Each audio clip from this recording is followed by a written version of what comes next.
The transformation of southern Mesopotamia from scattered settlements into the world's first urban civilization represents one of humanity's most profound achievements. During the 5th and 4th millennia BC, the marshy lowlands between the Tigris and Euphrates rivers witnessed an unprecedented convergence of environmental opportunity, technological innovation, and social organization that would fundamentally alter the trajectory of human development. Archaeological excavations across the region reveal that by 4500 BC, the Ubaid period had established the foundational patterns that would define Mesopotamian civilization for millennia. The Ubaid culture, named after the type site of Tel al-Ubaid near Ur, demonstrates sophisticated pottery traditions, architectural innovations, and settlement patterns that extended far beyond the alluvial plains of southern Mesopotamia. Ubaid pottery, characterized by its distinctive geometric designs painted in dark pigments on light-colored clay, has been discovered from the Persian Gulf to the foothills of the Zagros Mountains, indicating extensive trade networks and cultural influence. The archaeological record from sites such as Tel Essaouan and Chogamami reveals that Ubaid communities had already mastered fundamental agricultural techniques, including the cultivation of barley, wheat, and dates. These settlements featured rectangular mud brick houses arranged in organized patterns, suggesting established social hierarchies and community planning. The presence of specialized craft areas within these settlements indicates that economic specialization had begun to emerge, with certain individuals dedicating their time to pottery production, tool manufacturing, and other non-agricultural activities. The transition from the Ubaid period to the emergence of true Sumerian civilization occurred gradually, with archaeological evidence suggesting a complex interplay between indigenous development and possible migration or cultural diffusion. Excavations at key sites reveal continuity in certain cultural practices, while simultaneously documenting significant innovations in technology, architecture, and social organization. The pottery traditions show evolutionary development rather than abrupt change, with Ubaid ceramic styles gradually giving way to the more sophisticated forms associated with the Uruk period. The geographic advantages of southern Mesopotamia proved crucial to this civilizational emergence. The alluvial plains between the Tigris and Euphrates rivers created an environment uniquely suited to intensive agriculture and urban development. Unlike the rocky highlands to the north or the arid deserts to the west and south, these fertile lowlands received regular deposits of nutrient-rich silt from the annual flooding of both rivers. This natural fertilization process created soils of extraordinary productivity, capable of supporting dense populations when properly managed. The annual flood cycle of the Mesopotamian rivers differed significantly from that of the Nile, presenting both opportunities and challenges for early agricultural communities. The Tigris and Euphrates typically flooded during late spring and early summer, depositing their sediment loads across the plains before receding to reveal renewed agricultural land. However, the timing and intensity of these floods varied considerably from year to year, creating a more unpredictable environment than the regular Nile inundation. This variability necessitated sophisticated water management systems and encouraged the development of cooperative labor arrangements that would become hallmarks of Sumerian society. The flat topography of the alluvial plains facilitated the construction of extensive irrigation networks, while the abundance of clay provided an inexhaustible building material for both architecture and pottery production. The region's position at the confluence of major river systems also created natural transportation corridors, enabling the movement of goods and ideas across vast distances. Archaeological evidence indicates that by the late Ubaid period, communities throughout the region were participating in trade networks that extended from the Iranian plateau to the Levantine coast. The development of irrigation systems represents perhaps the most critical technological achievement of this period. Early Mesopotamian communities initially relied on simple basin irrigation, diverting floodwaters into natural or artificially created basins, where crops could be grown as the water slowly evaporated or seeped into the ground. Archaeological surveys have identified remnants of these early irrigation works, including levees, canals, and storage basins that demonstrate increasingly sophisticated engineering capabilities. The construction and maintenance of irrigation systems required unprecedented levels of cooperation among community members. Unlike rain-fed agriculture, which could be practiced by individual families or small groups, irrigation agriculture demanded coordinated labour for canal construction, synchronised planting and harvesting schedules, and equitable water distribution systems. These requirements fostered the development of administrative structures and social hierarchies that would become characteristic features of Sumerian civilization.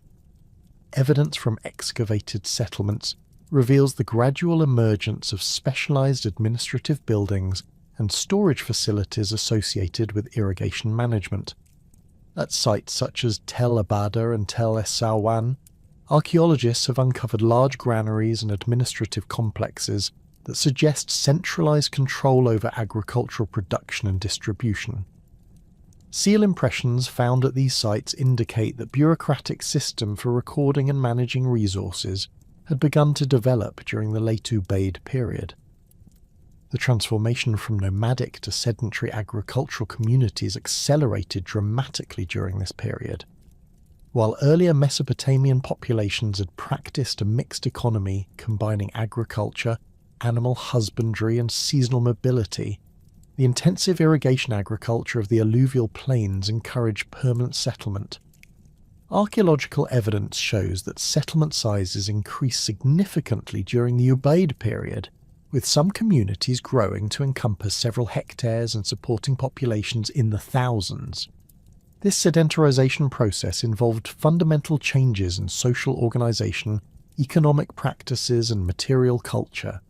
Permanent settlements required more substantial architecture, leading to innovations in mud brick construction techniques and the development of standardized building modules. The need to store surplus grain for lean years encouraged the construction of large granaries and the development of preservation techniques. Population growth within fixed territories intensified social interactions and accelerated the development of complex social hierarchies. The archaeological record documents the emergence of craft specialization within these growing settlements. Pottery production became increasingly sophisticated, with specialized workshops producing vessels for specific functions, including cooking, storage, serving, and ritual purposes. Metalworking, initially limited to small copper objects, expanded to include more complex tools and decorative items. Textile production, evidenced by large numbers of spindle whorls and loom weights, became an important economic activity that may have involved the first organized workshops. The emergence of proto-urban centers during this period laid the groundwork for the spectacular urban developments of the subsequent Uruk period. Eridu, traditionally considered the oldest city in Mesopotamia, provides crucial evidence for understanding this urbanization process. Archaeological excavations at Eridu have revealed a continuous sequence of temple construction spanning more than a millennium, beginning with simple shrines in the Ubaid period and culminating in massive temple complexes during the Uruk period. The earliest levels at Eridu contained small rectangular buildings interpreted as temples, constructed using the same mud brick techniques employed for residential architecture, but distinguished by their careful orientation and internal features.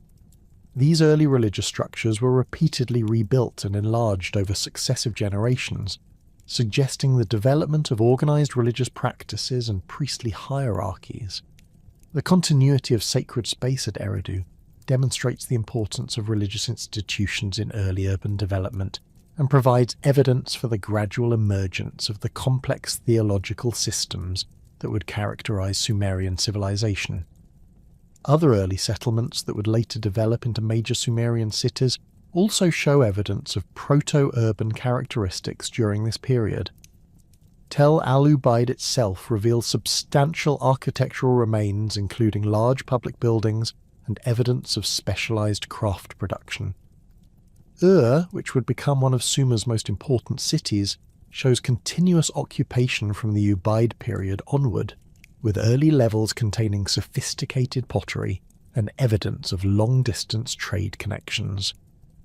The site of Uruk, destined to become the world's first true city, began its remarkable development during the transition from the Ubaid to the Uruk period. While the major urban expansion at Uruk occurred during the subsequent period that bears its name, archaeological evidence indicates that significant settlement had begun by the end of the Ubaid period. Early levels at Uruk contain substantial architectural remains and evidence of specialized craft production that presage the site's later prominence. The social implications of these early urban developments were profound. As settlements grew larger and more complex, traditional kinship-based social organization proved inadequate for managing increasingly diverse populations and specialized economic activities. Archaeological evidence suggests the emergence of social stratification, with differences in house sizes, grave goods, and access to luxury items indicating the development of distinct social classes. Elite residences, distinguished by their size, construction quality, and associated artifacts, appear at multiple sites during the late Ubaid period. The development of long-distance trade networks during this period facilitated cultural exchange and technological diffusion across vast regions. Obsidian from Anatolian sources appears at Mesopotamian sites, while Mesopotamian pottery and other artifacts are found throughout the Persian Gulf region and beyond. These trade connections not only provided access to raw materials unavailable locally, but also exposed Mesopotamian communities to new ideas, technologies, and organizational models that contributed to their rapid development. Religious practices during this period show increasing complexity and standardization across the region. The ubiquity of female figurines at Ubaid sites suggests widespread goddess worship, while the consistent architectural features of early temples indicate shared religious concepts and practices. The development of religious iconography, evidenced by decorated pottery and carved seals, demonstrates the emergence of symbolic systems that would later evolve into Sumerian religious art and literature. The technological innovations of this period extended beyond agriculture and irrigation to include advances in transportation, construction, and manufacturing. The development of the potter's wheel, initially used for producing more uniform pottery, represents a crucial mechanical innovation that would later find applications in other technologies. Advances in metallurgy, evidenced by increasingly sophisticated copper tools and ornaments, laid the groundwork for the bronze-working technologies that would characterize later periods. The period from 4500 to 3500 BC thus represents a crucial phase in human development, during which the foundations of urban civilization were established in southern Mesopotamia. The combination of environmental advantages, technological innovation, and social organization created conditions that enabled the transition from village-based agricultural communities to the complex urban societies that would define Sumerian civilization. The archaeological record documents not a sudden transformation, but a gradual process of development that built upon earlier achievements while introducing revolutionary innovations in social organization, technology, and cultural expression. The transformation that began during the late Ubaid period accelerated dramatically around 3500 BC, ushering in what archaeologists term the Uruk period, a revolutionary phase that witnessed the birth of the world's first true urban civilization. This transformation centered primarily on the city of Uruk itself, located in the heart of the southern Mesopotamian alluvium, where unprecedented population concentrations and technological innovations converged to create an entirely new form of human organization. Uruk's explosive growth during this period defies easy explanation through gradual demographic increase alone. Archaeological surveys of the site reveal that the settlement expanded from a modest community of perhaps a few hundred inhabitants to a sprawling urban centre housing between 10,000 and 20,000 people within the span of several centuries.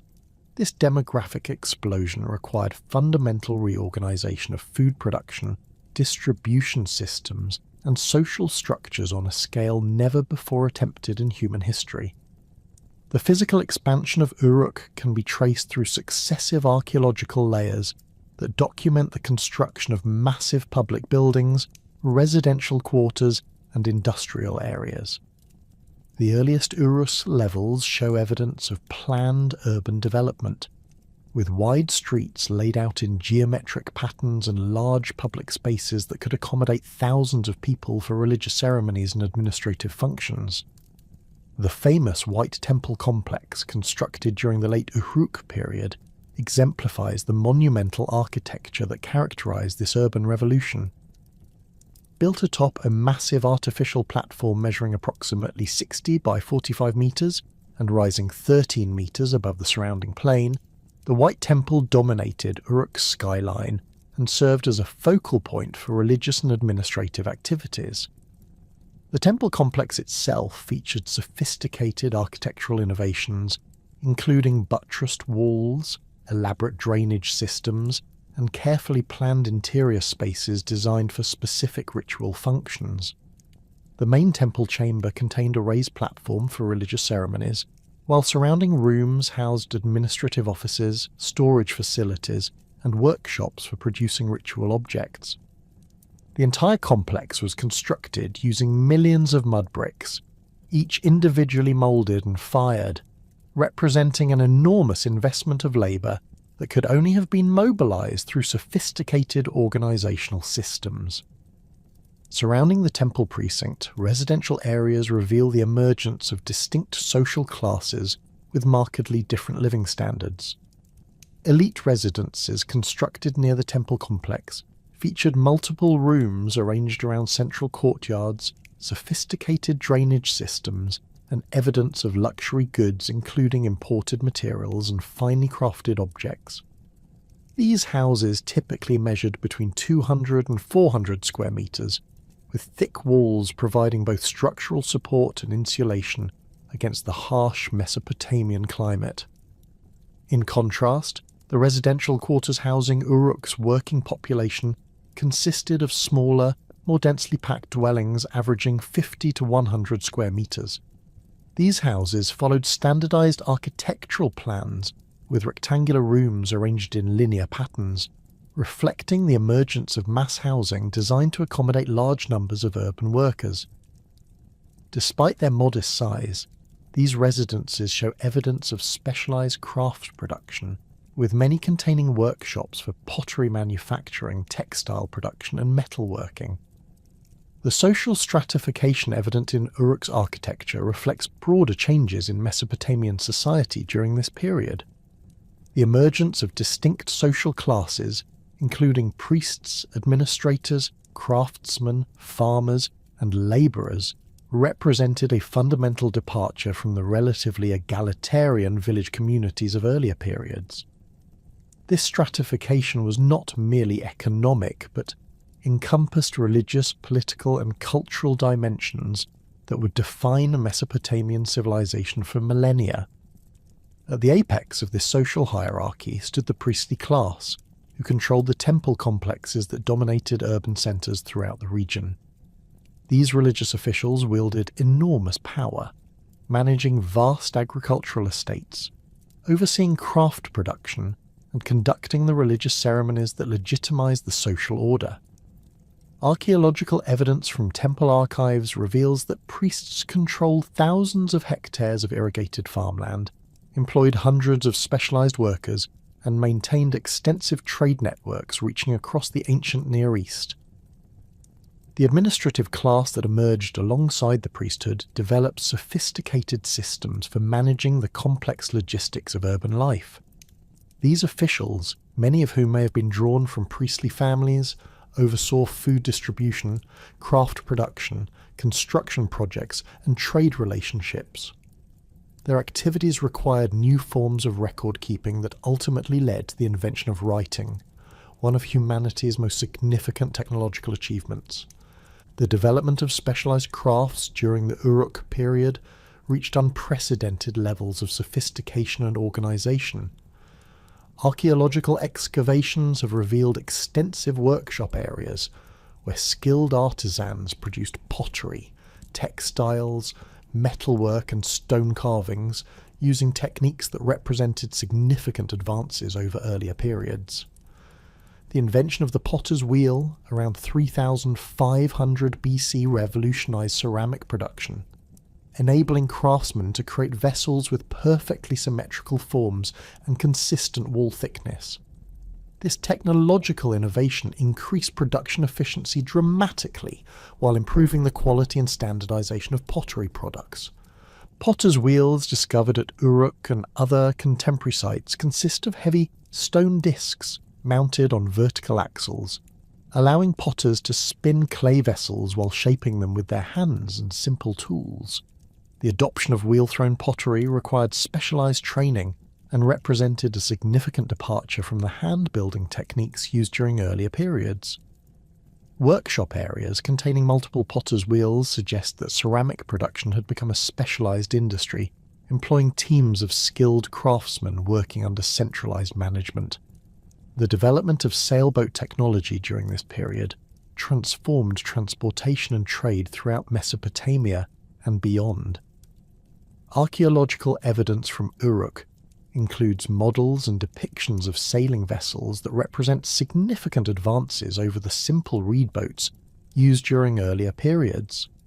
These early sailboats featured rectangular sails made from woven textiles, allowing them to harness wind power for upstream navigation against river currents. The ability to transport heavy cargoes efficiently over long distances facilitated the development of extensive trade networks that connected Mesopotamian cities with distant regions.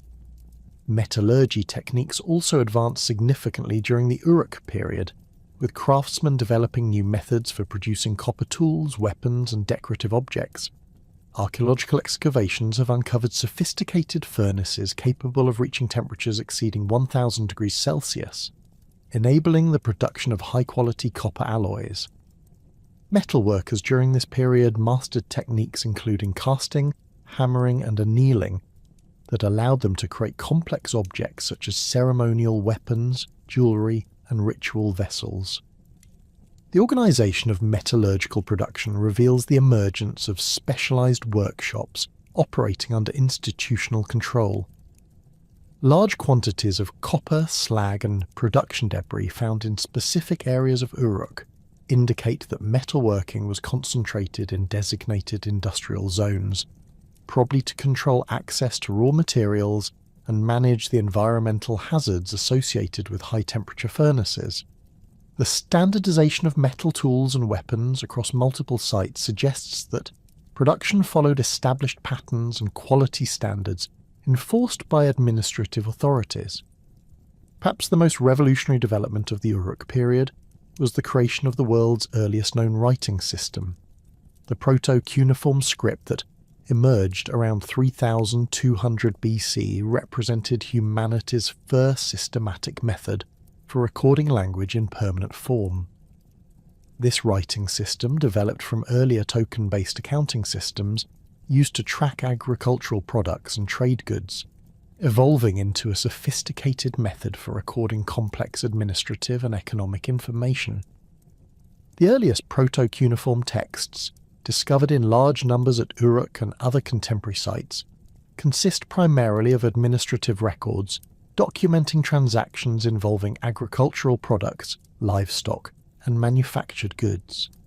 These tablets, made from clay and inscribed with reed styluses, contain pictographic symbols representing concrete objects such as barley, sheep, textiles, and pottery. The symbols were arranged in standardized formats that recorded quantities, recipients, and dates, enabling administrators to maintain detailed records of institutional activities. The development of proto-cuneiform writing required significant intellectual innovations including the standardization of symbolic representations, the establishment of numerical systems, and the creation of grammatical conventions for organizing information. Scribal schools emerged within temple complexes to train the specialized personnel required to maintain these record-keeping systems. The curriculum at these early schools focused on memorizing hundreds of pictographic symbols, mastering numerical notation systems, and learning the administrative procedures that governed institutional operations. The administrative applications of early writing extended far beyond simple bookkeeping to encompass complex legal and economic relationships.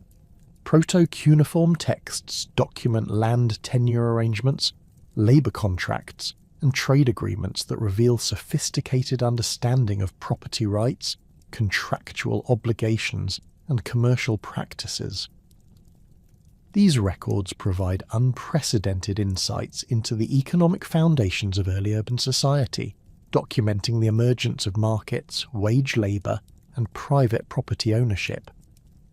The invention of writing also facilitated the development of more complex administrative hierarchies within Mesopotamian institutions. Written records enabled supervisors to monitor the activities of subordinates across vast agricultural estates and craft workshops, while standardized accounting procedures ensured consistency in resource management. The ability to maintain permanent records of past transactions and decisions provided institutional memory that enhanced administrative efficiency and enabled long-term planning. The technological and social innovations of the Uruk period spread rapidly throughout Mesopotamia and beyond, creating what archaeologists term the Uruk expansion. Sites across the region show evidence of Uruk-style material culture, architectural techniques, and administrative practices, suggesting either direct colonization by Uruk populations or intensive cultural exchange that transmitted these innovations across vast distances. Excavations at sites such as Habuba Kabira in Syria and Godin Tepe in Iran reveal Uruk-style pottery, architecture, and administrative technologies that demonstrate the far-reaching influence of this urban revolution. The mechanisms underlying the Uruk expansion remain subjects of scholarly debate, with some archaeologists proposing direct migration of Uruk populations seeking new agricultural lands or trade opportunities, while others favour models emphasising cultural diffusion through trade networks and diplomatic contacts. Archaeological evidence supports elements of both interpretations, suggesting that the expansion involved complex interactions between migration, trade, and cultural exchange that varied according to local conditions and geographical factors. The economic foundations of Uruk society rested on intensive agricultural production managed through sophisticated irrigation systems that represented significant advances over earlier water management techniques. Archaeological surveys have documented extensive canal networks radiating outward from major urban centres, including primary channels capable of carrying enormous volumes of water and secondary distribution systems that delivered irrigation water to individual fields. The construction and maintenance of these systems required coordinated labour, involving thousands of workers operating under centralised direction. The agricultural productivity achieved through these irrigation systems enabled Mesopotamian cities to support unprecedented population densities while freeing substantial portions of the workforce for non-agricultural activities. Textual evidence from later periods suggests that successful irrigation agriculture could produce crop yields sufficient to support 10 to 15 people for each agricultural worker, creating the economic surplus necessary to sustain large populations of craftsmen, administrators, priests and other specialists. The management of irrigation systems also fostered the development of complex legal and administrative institutions designed to regulate water rights, coordinate maintenance activities, and resolve disputes between competing users. Early legal texts document elaborate procedures for allocating irrigation water, assessing maintenance obligations, and punishing violations of water management regulations. These institutional innovations established precedents for the sophisticated legal systems that would characterize later Mesopotamian civilizations. The administrative demands of managing increasingly complex urban societies during the late Uruk period had already necessitated the development of proto-cuneiform writing, but the centuries following 3100 BC witnessed a remarkable transformation of this early recording system into something far more sophisticated and versatile. The pictographic symbols that had served adequately for basic accounting and inventory management evolved into a flexible writing system capable of representing abstract concepts, grammatical relationships, and eventually complete literary compositions. This evolution occurred through a gradual process of symbolic abstraction and phonetic development that fundamentally altered the nature of written communication. The earliest proto-cuneiform signs were essentially stylized drawings of concrete objects. A barley stalk represented grain, a human head indicated a person, and a triangular shape denoted a female animal. These pictographic symbols served their purpose for recording quantities and basic transactions, but they proved inadequate for expressing more complex ideas or capturing the nuances of spoken language. The breakthrough came when scribes began using existing symbols to represent sounds rather than just objects, a development that linguists call the rebus principle. A sign originally representing the word tie could also be used to write the syllable tie in any context, regardless of meaning. This phonetic application allowed scribes to write words that had no obvious pictographic representation, including abstract concepts, proper names, and grammatical particles that were essential for recording complete sentences. The physical appearance of the script itself underwent dramatic changes during this period. The curved lines and naturalistic details of early pictographs gradually gave way to combinations of wedge-shaped marks impressed into clay tablets using reed styluses. This transformation occurred partly for practical reasons. Curved lines were difficult to draw in clay and often became distorted during the drying process, but the standardization of wedge-shaped marks also reflected the growing professionalization of scribal practice. Scribes discovered that a reed stylus cut to create a triangular tip could produce two basic types of marks: horizontal and vertical wedges created by pressing the stylus into the clay at different angles, and diagonal marks formed by dragging the stylus across the surface. By combining these basic elements in various patterns, scribes could create hundreds of distinct signs, each representing specific words, syllables, or concepts. The systematic organization of these wedge-shaped marks gave the writing system its modern name cuneiform, derived from the Latin word cuneus, meaning wedge. The standardization of cuneiform signs required extensive coordination among scribes working in different institutions and cities throughout Mesopotamia. Archaeological evidence suggests that this coordination occurred through the establishment of scribal schools that maintained consistent teaching methods and sign lists across wide geographical areas. Excavations at Ur, Nippur, and other major centres have uncovered school tablets containing practice exercises, sign lists, and model compositions that demonstrate remarkably uniform approaches to scribal education. These early scribal schools were typically located within temple complexes, reflecting the close association between writing and religious institutions that characterized early Mesopotamian society. The curriculum at these schools extended far beyond basic literacy to encompass mathematics, law, literature, and religious knowledge that prepared students for careers in temple administration, royal bureaucracy, or private commercial enterprises. Students began their education by copying simple sign lists and gradually progressed to more complex texts, including mathematical problems, legal formulas, and literary compositions. The process of learning cuneiform was extraordinarily demanding, requiring students to memorize hundreds of signs along with their various meanings and phonetic values. Many cuneiform signs could represent multiple words or syllables depending on context, while some concepts required combinations of several signs to express accurately.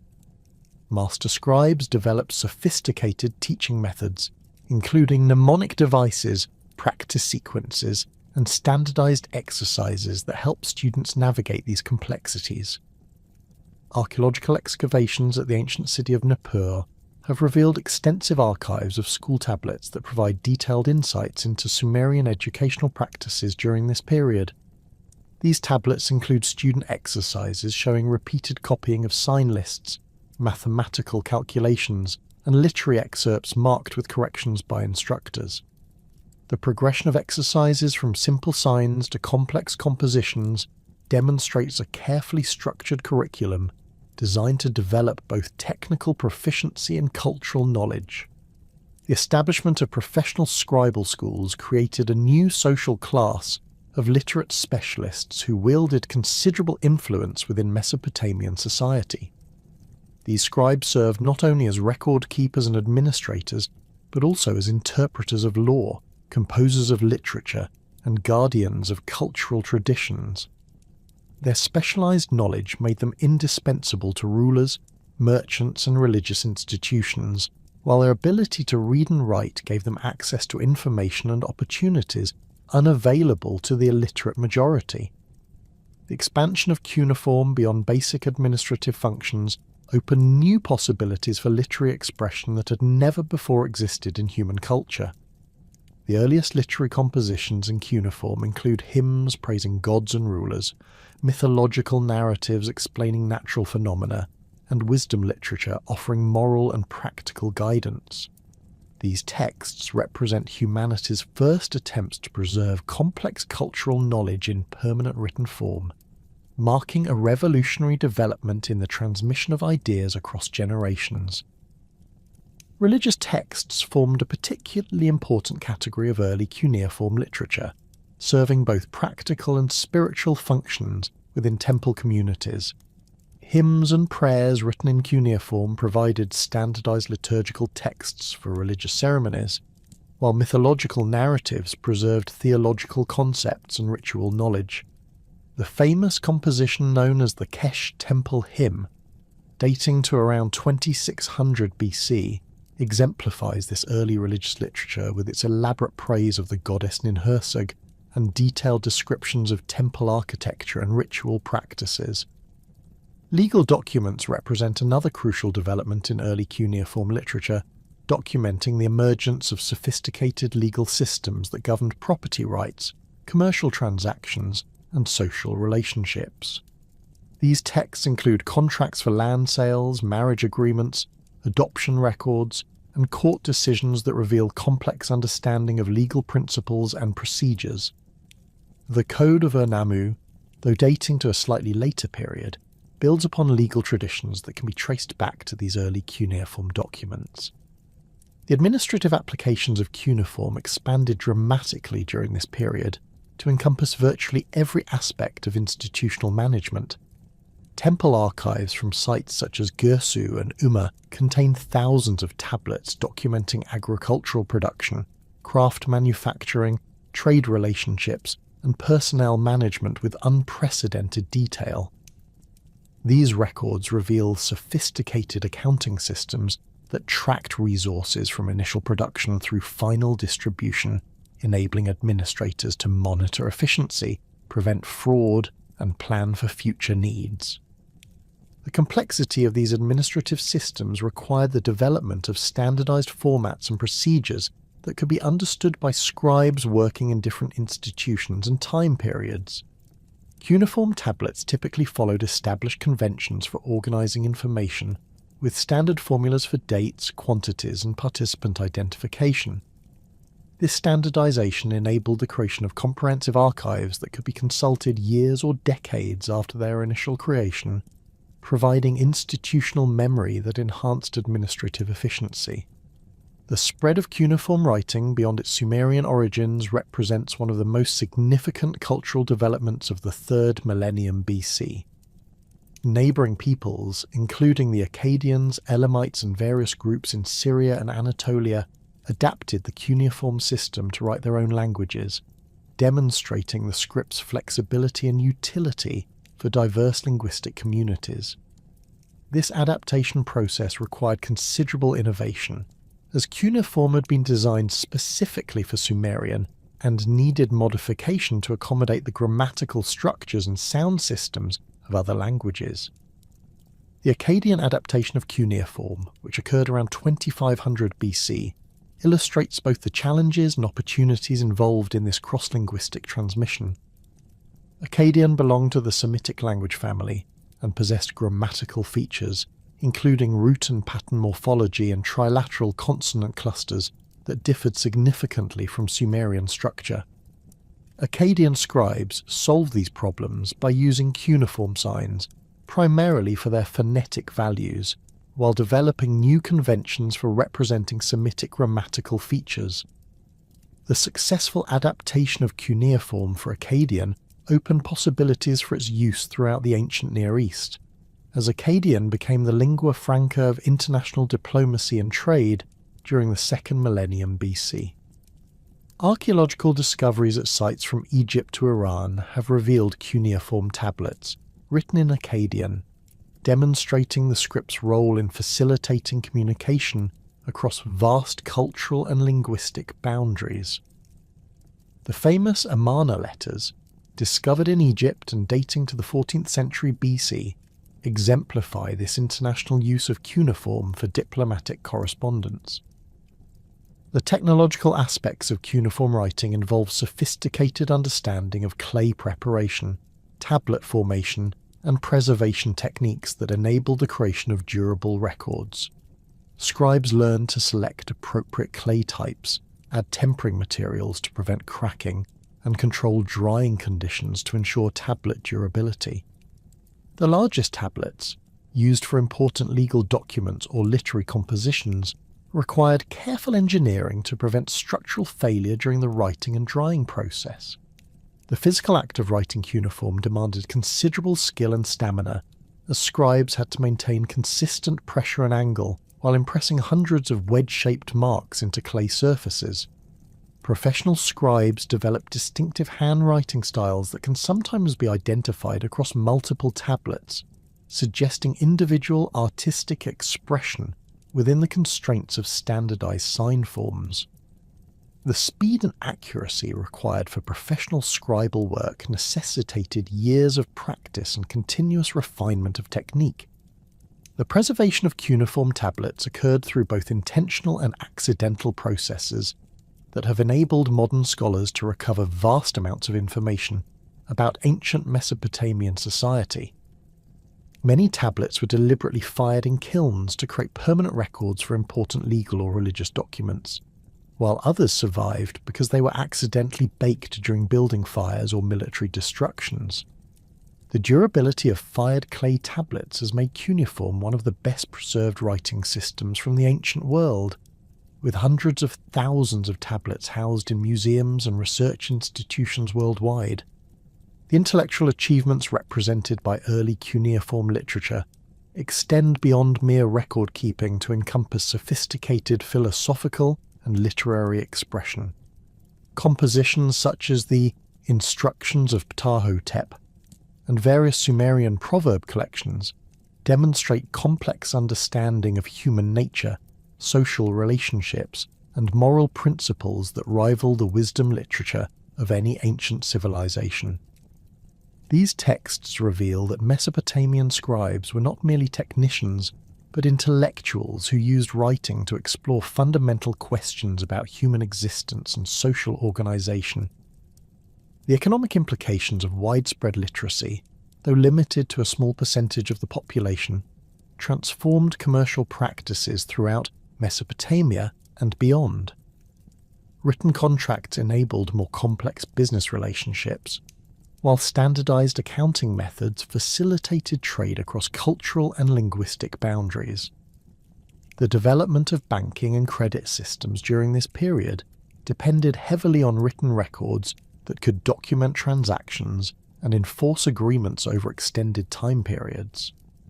The sophisticated administrative and literary achievements of the late Uruk period created the foundation for an entirely new form of political organisation that would define Mesopotamian civilization for the next millennium. As the centralised authority that had characterised Uruk's dominance began to fragment around 2900 BC, the fertile alluvium between the Tigris and Euphrates witnessed the emergence of independent city-states, each controlling its surrounding agricultural territory and asserting divine legitimacy for its rulers.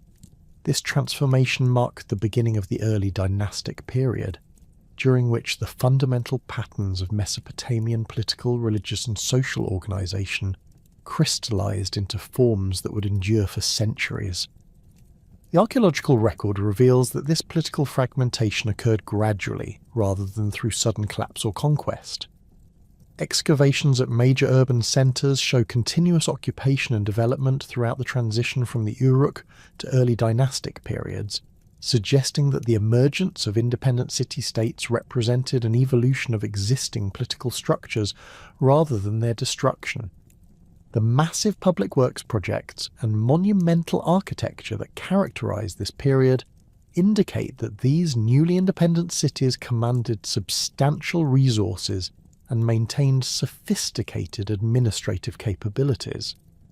Emerged as one of the most prominent of these early city-states, its position near the Persian Gulf providing strategic advantages for both maritime trade and agricultural production. Archaeological excavations in the earliest levels of the royal cemetery at have revealed evidence of elaborate burial practices and sophisticated metalworking techniques that demonstrate the city's wealth and cultural sophistication during this period. The famous standard of though dating to a slightly later phase of the early dynastic period, illustrates artistic and technological traditions that originated during these formative centuries.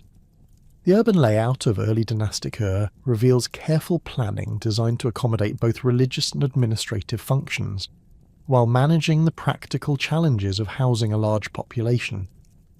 The city's central temple complex, dedicated to the moon god Nana, dominated the urban landscape from an artificial platform that elevated it above the surrounding residential and commercial districts. This elevated position served both practical and symbolic purposes, protecting the sacred precinct from flooding while demonstrating the god's supremacy over human affairs. Residential areas in early dynastic were organised into distinct neighbourhoods that reflected social stratification and occupational specialisation. Elite quarters near the temple complex featured large houses built around central courtyards, with multiple rooms serving specialised functions including reception areas, private chambers, storage facilities and workshops. These residences typically measured between 300 and 500 square metres and were constructed using high-quality fired bricks that provided superior durability and weather resistance compared to the sun-dried bricks used for more modest dwellings. Craft production areas within were concentrated in specific districts that facilitated both resource management and quality control. Archaeological excavations have revealed extensive workshops for pottery production, metalworking, textile manufacturing and stone carving that employed hundreds of specialised artisans. The organisation of these workshops suggests centralised management, with standardised production techniques and quality standards that enabled to compete effectively in regional markets for manufactured goods. Uruk itself continued to function as a major city-state despite losing its position as the dominant regional power.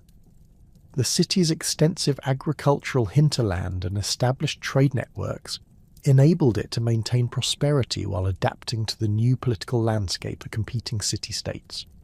Archaeological evidence from early dynastic levels at Uruk reveals continued construction of monumental architecture and expansion of residential areas, indicating sustained population growth and economic vitality. The transformation of Uruk's political structure during this period involved the development of new institutions designed to manage both internal governance and external relations with neighbouring city-states. The emergence of distinct administrative districts within the city reflects specialisation of governmental functions, with separate areas dedicated to religious administration, military organization, judicial proceedings, and commercial regulation. This institutional differentiation represented a significant advance over the more unified temple-palace complexes that had characterized earlier periods. Lagash developed into another major early dynastic city-state, its location in the heart of the southern alluvium, providing access to some of Mesopotamia's most productive agricultural land. The city's rulers invested heavily in irrigation infrastructure, constructing elaborate canal systems that extended their agricultural territory and increased crop yields. Archaeological surveys have documented these early irrigation works, including primary canals capable of carrying enormous volumes of water and sophisticated distribution systems that delivered irrigation water to thousands of individual fields. The administrative archives from early dynastic Lagash, though fragmentary compared to later periods, provide crucial insights into the economic foundations of city-state governance. These records document the management of vast agricultural estates, the organization of craft production, and the regulation of trade relationships that sustained the city's prosperity. The complexity of these administrative systems required large numbers of literate officials, contributing to the expansion of scribal education and the development of more sophisticated record-keeping techniques. Religious institutions at Lagash played central roles in both spiritual and temporal governance, with temple complexes serving as administrative centers for managing agricultural production, craft manufacturing, and trade relationships. The city's patron deity, Ningirsu, was understood to own the agricultural land surrounding the city, with human rulers serving as divine stewards responsible for managing these sacred estates. This theological framework provided religious legitimacy for political authority, while creating institutional mechanisms for coordinating economic activities across large territories. Nippur occupied a unique position within the emerging system of city-states as the religious center of Sumerian civilization. The city housed the Temple of Enlil, the supreme god of the Sumerian pantheon, making Nippur a pilgrimage destination and religious authority that transcended local political boundaries. Archaeological excavations at the Enlil temple complex have revealed continuous construction and renovation activities throughout the early dynastic period, demonstrating the site's enduring religious significance and the resources devoted to maintaining its sacred functions. The religious authority of Nippur created opportunities for the city to serve as a mediator in disputes between other city-states, while its sacred status provided protection from military attack. Rulers from throughout Mesopotamia made pilgrimages to Nippur and contributed to the maintenance of its temples, creating a network of religious obligations that facilitated diplomatic communication and cultural exchange. The standardization of religious practices across different city-states owed much to Nippur's role as a center for priestly education and theological development. Kish emerged as a powerful city-state in the northern part of the alluvium, its strategic position controlling access routes between Mesopotamia and the Iranian highlands, providing advantages for both trade and military activities. Archaeological evidence from early dynastic Kish reveals substantial fortification works and military installations that reflect the city's role in defending Mesopotamian territory against incursions from highland peoples. The rulers of Kish adopted the title King of Kish, which became synonymous with hegemony over northern Mesopotamia and was claimed by later rulers seeking to legitimize their authority over multiple city-states. The military capabilities developed by Kish during this period included innovations in weaponry, fortification design, and tactical organization that influenced warfare throughout the ancient Near East.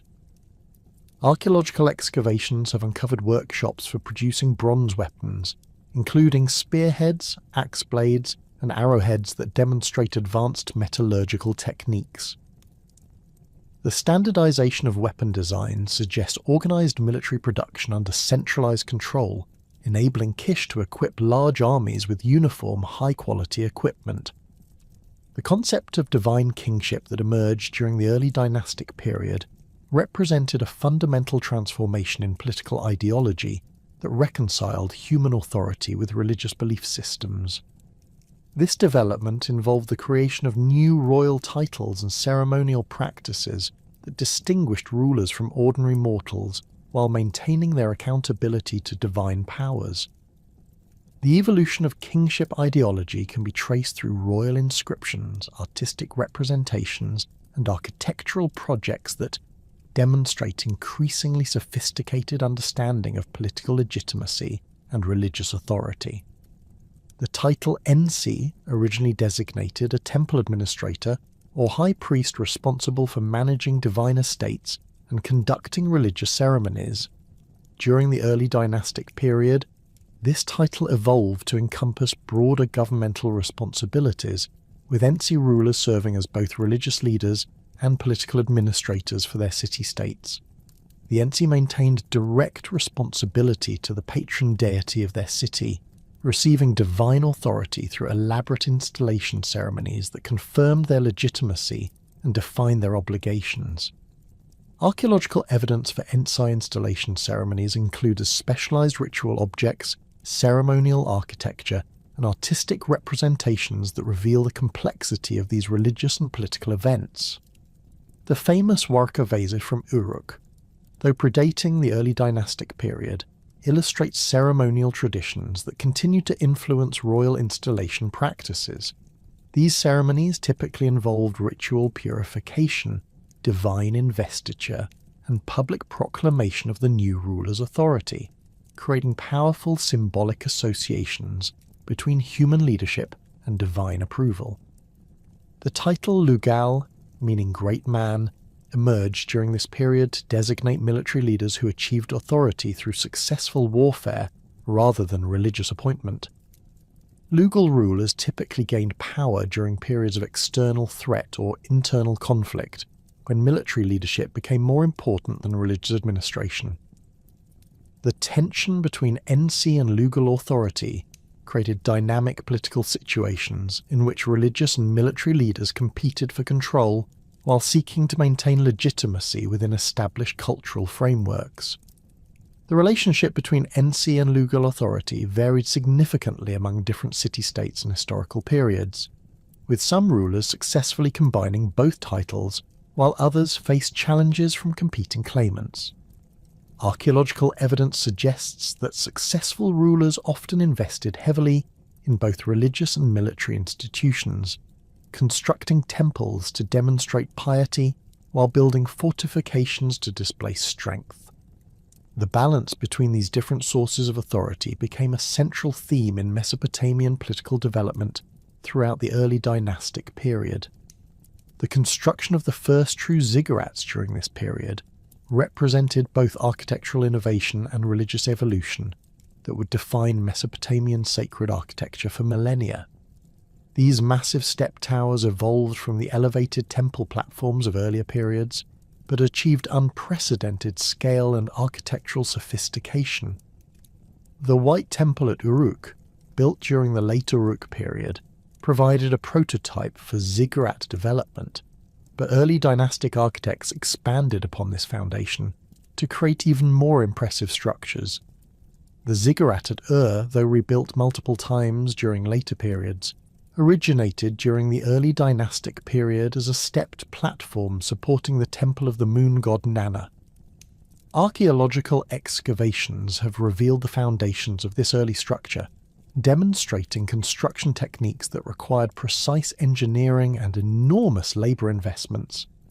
The ziggurat's stepped profile was achieved through the construction of successive platforms, each smaller than the one below, creating a pyramidal form that could be seen from great distances across the flat Mesopotamian plain. The construction process for these early ziggurats involved sophisticated understanding of structural engineering, drainage systems, and material properties that enabled builders to create stable foundations in the soft alluvial soil of southern Mesopotamia. Architects developed techniques for preventing water damage through elaborate drainage systems that channeled rainwater away from the structure while maintaining structural integrity. The use of fired bricks for exterior facing provided weather protection, while sun-dried brick cores reduced construction costs and structural weight. The religious significance of ziggurats extended beyond their function as temple platforms to encompass complex theological concepts about the relationship between heaven and earth. These structures were understood to provide meeting places where gods could descend to communicate with human worshippers, while their elevated positions symbolically brought human prayers closer to divine realms. The architectural form of the ziggurat, with its ascending levels and summit temple, created a physical representation of the cosmic mountain that featured prominently in Mesopotamian religious thought. The establishment of patron deities for individual city-states during this period created a religious framework that reinforced political independence while maintaining cultural unity across the region. Each major city identified itself with a particular god or goddess who was understood to own the city's territory and protect its inhabitants. This theological arrangement provided religious justification for political autonomy, while creating networks of divine relationships that paralleled human diplomatic and economic connections. The patron deity of Ur, the moon god Nanna, was understood to control the city's agricultural fertility and commercial prosperity through his influence over tides, seasonal cycles, and navigation. Religious texts from this period describe elaborate festivals honouring Nanna that involved the entire urban population in ceremonial activities designed to ensure divine favour. These festivals included processions, ritual offerings, and dramatic performances that reinforced social cohesion while demonstrating the city's devotion to its patron deity. Uruk's patron goddess Inanna represented love, fertility, and warfare, reflecting the city's roles in both agricultural production and military conflict. The religious traditions associated with Inanna included some of the earliest known literary compositions, including hymns and mythological narratives that explored themes of divine power, human mortality, and cosmic order. These literary works were preserved in cuneiform texts that were copied and studied throughout Mesopotamia, contributing to the development of a shared cultural heritage that transcended local political boundaries.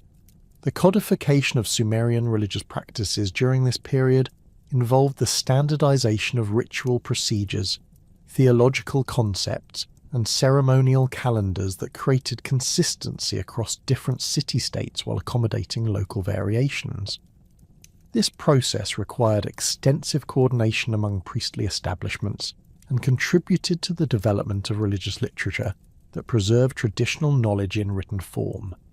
The creation of standard liturgical texts enabled the training of priests who could perform ceremonies according to established protocols, while maintaining the flexibility necessary for local adaptation. The religious and political foundations established during the early dynastic I period created the framework for an era of unprecedented military innovation and territorial expansion that would fundamentally transform the nature of Mesopotamian civilization. As city-states consolidated their internal governance structures and accumulated wealth through agricultural intensification and craft production, competition for resources and territorial control intensified dramatically. The period from 2750 to 2334 BC witnessed the emergence of professional military forces, revolutionary weapons technology, and strategic innovations that established patterns of warfare that would influence military development throughout the ancient world. The transformation of Mesopotamian warfare during this period began with fundamental changes in military organization that reflected broader social and economic developments within city-states. The citizen militias and temple guards that had provided adequate defense during earlier periods proved insufficient for the complex military challenges of the early dynastic 2-3 period. Professional armies emerged as rulers recognized that successful warfare required specialized training, standardized equipment, and coordinated tactical formations that could only be achieved through dedicated military institutions. Archaeological evidence from multiple sites reveals the construction of specialized military installations including barracks, training grounds, and weapons workshops that demonstrate the institutionalization of warfare during this period. Excavations at Mari have uncovered extensive military quarters capable of housing hundreds of soldiers, with standardized room layouts and communal facilities that reflect organized military life. These installations included armories containing thousands of bronze weapons, indicating the scale of military preparation that characterized major city-states. The development of bronze metallurgy revolutionized weapons production and created significant advantages for city-states that could access copper and tin resources. Bronze weapons offered superior durability and sharpness compared to earlier copper tools, while bronze armor provided effective protection against both bronze and stone weapons. Archaeological excavations have revealed sophisticated bronze working facilities at sites including Ur and Lagash, with specialized furnaces capable of producing large quantities of standardized military equipment. The standardization of bronze weapons during this period reflects centralized military procurement systems that ensured uniformity in equipment and training. Spearheads discovered at multiple sites show remarkably consistent dimensions and manufacturing techniques, suggesting that weapon production followed established specifications enforced by military authorities. Bronze axe heads, daggers and arrowheads similarly demonstrate standardized designs that facilitated mass production while maintaining quality standards necessary for effective combat performance. The emergence of organized infantry formations represented perhaps the most significant tactical innovation of this period, transforming warfare from individual combat between champions to coordinated battles involving hundreds or thousands of soldiers. The famous Standard of Ur, dating to approximately 2600 BC, provides detailed visual evidence of these early infantry formations, depicting soldiers arranged in tight ranks carrying identical spears and shields. The uniformity of equipment and positioning shown in this artwork reflects sophisticated understanding of tactical coordination and military discipline. These infantry formations typically consisted of soldiers carrying long spears, rectangular shields, and bronze helmets arranged in multiple ranks that could advance together while maintaining defensive cohesion. The front rank held their spears forward to engage enemy forces, while rear ranks could provide support and replace casualties without disrupting the formation's integrity. This tactical system required extensive training to coordinate movement and maintain formation discipline during the chaos of battle. The development of protective equipment accompanied advances in offensive weaponry, with bronze helmets, leather armor, and wooden shields providing soldiers with unprecedented protection against enemy attacks. Archaeological discoveries at the Royal Cemetery of Ur include elaborately decorated helmets that demonstrate both the protective function and ceremonial significance of military equipment. These helmets were hammered from single pieces of bronze and featured decorative elements that identified the wearer's rank and unit affiliation. Shield technology advanced significantly during this period, with craftsmen developing techniques for creating large rectangular shields from wood frames covered with leather and reinforced with bronze fittings. These shields provided protection for the entire torso, while remaining light enough for infantry soldiers to carry during extended campaigns. The standardized dimensions of shields found at multiple archaeological sites suggest coordinated production systems that equipped entire military units with identical protective equipment. The invention of the wheeled vehicle during the early dynastic period created new possibilities for both transportation and warfare that would influence military development throughout the ancient world. The earliest wheeled vehicles in Mesopotamia were heavy four-wheeled carts drawn by oxen or onagers, designed primarily for transporting goods and materials over long distances. Archaeological evidence from sites including Kish and Susa includes both actual wheel remains and artistic depictions that document the rapid adoption of this revolutionary technology. Early military applications of wheeled vehicles focused on logistics and transportation rather than direct combat roles.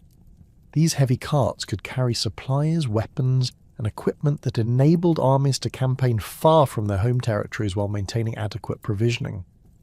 The ability to transport large quantities of food, water, and military equipment extended the operational range of city-state armies and facilitated the conquest of distant territories that had previously been beyond effective military reach.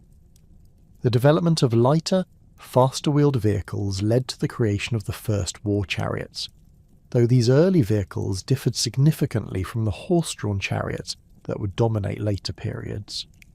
Early dynastic war chariots were typically drawn by onagers or mules and carried 2 or 3 crew members, including a driver, and 1 or 2 warriors armed with spears or bows. These vehicles served primarily as mobile command platforms and rapid transportation for elite warriors, rather than as shock weapons designed to break enemy formations. Archaeological evidence for early chariot warfare includes artistic depictions on the standard of Ur and other contemporary artifacts that show these vehicles in military contexts. The chariots depicted in these sources feature solid wheels, high-sided bodies for crew protection, and harness systems designed for equid animals.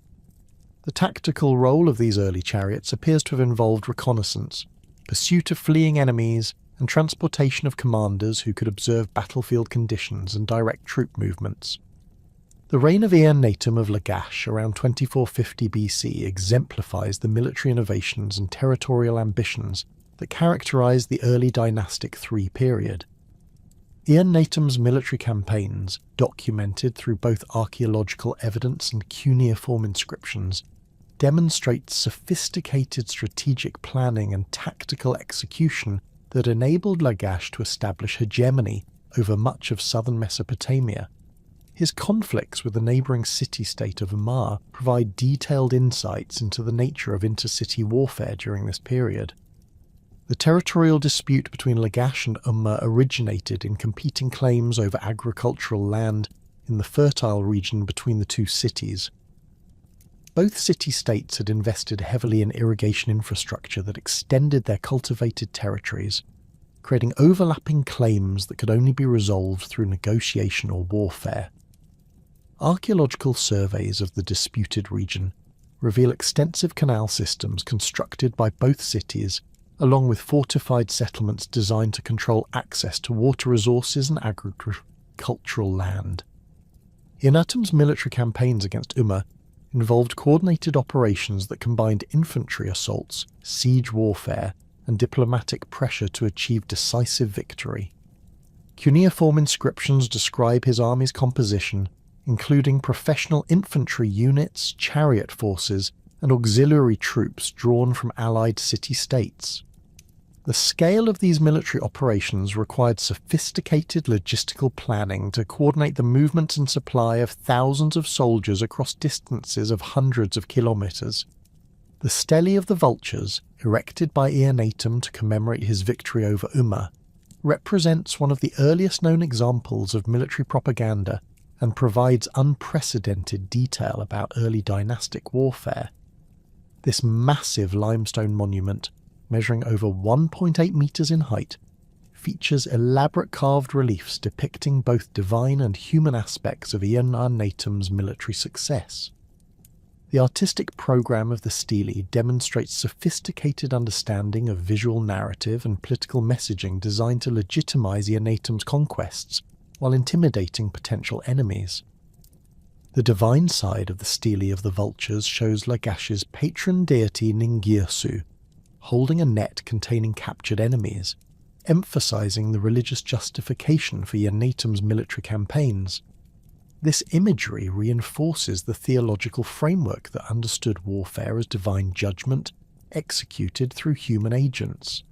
The god's massive scale compared to the human figures emphasizes divine power while positioning Ea-Natum as the deity's chosen instrument for punishing Umma's transgressions.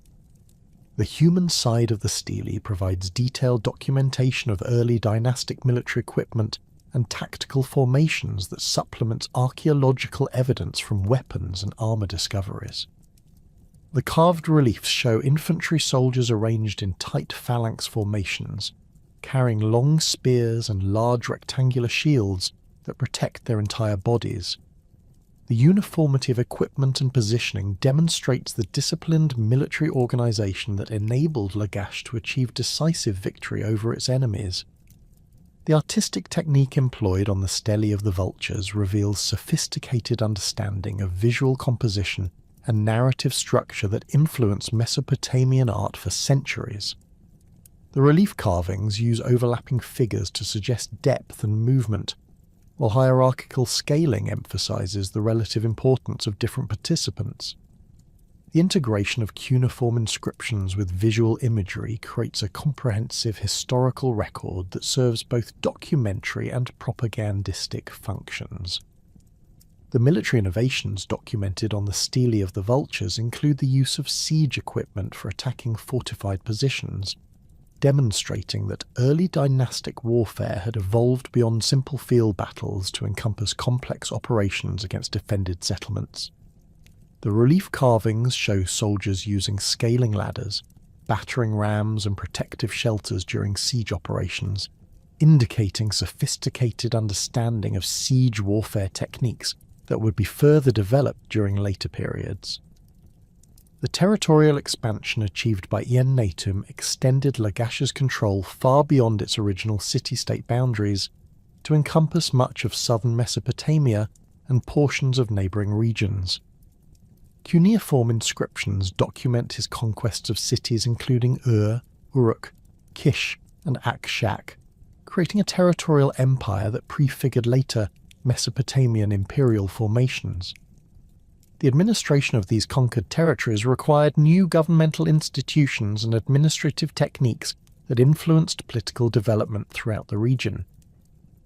The diplomatic consequences of Natum's military success included the establishment of tribute relationships with defeated city-states and the negotiation of territorial boundaries that remained stable for several generations. Archaeological evidence from sites throughout southern Mesopotamia reveals the construction of administrative buildings and the installation of Lagash officials in conquered territories, demonstrating systematic approaches to imperial governance that maintain control over distant populations. The military pressures created by Natum's expansion stimulated defensive innovations among other city-states, including the construction of more sophisticated fortification systems and the development of military alliances designed to counter Lagash's growing power. Archaeological excavations at sites including Mari and Ebla reveal massive defensive walls and military installations constructed during this period in response to the changing strategic environment created by territorial expansion.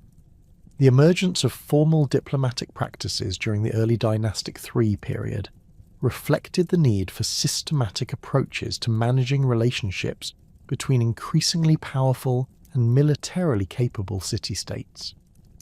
The complexity of territorial disputes, tribute arrangements, and military alliances required sophisticated negotiation procedures and record-keeping systems that preserved agreements and facilitated enforcement. Archaeological discoveries of diplomatic archives provide insights into these early international relations and their influence on political development.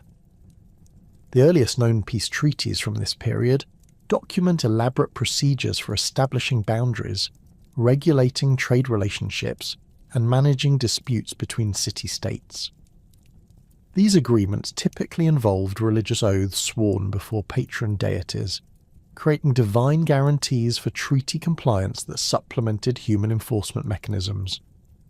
The standardization of treaty language and procedures across multiple agreements suggests the development of diplomatic conventions that facilitated international communication and negotiation.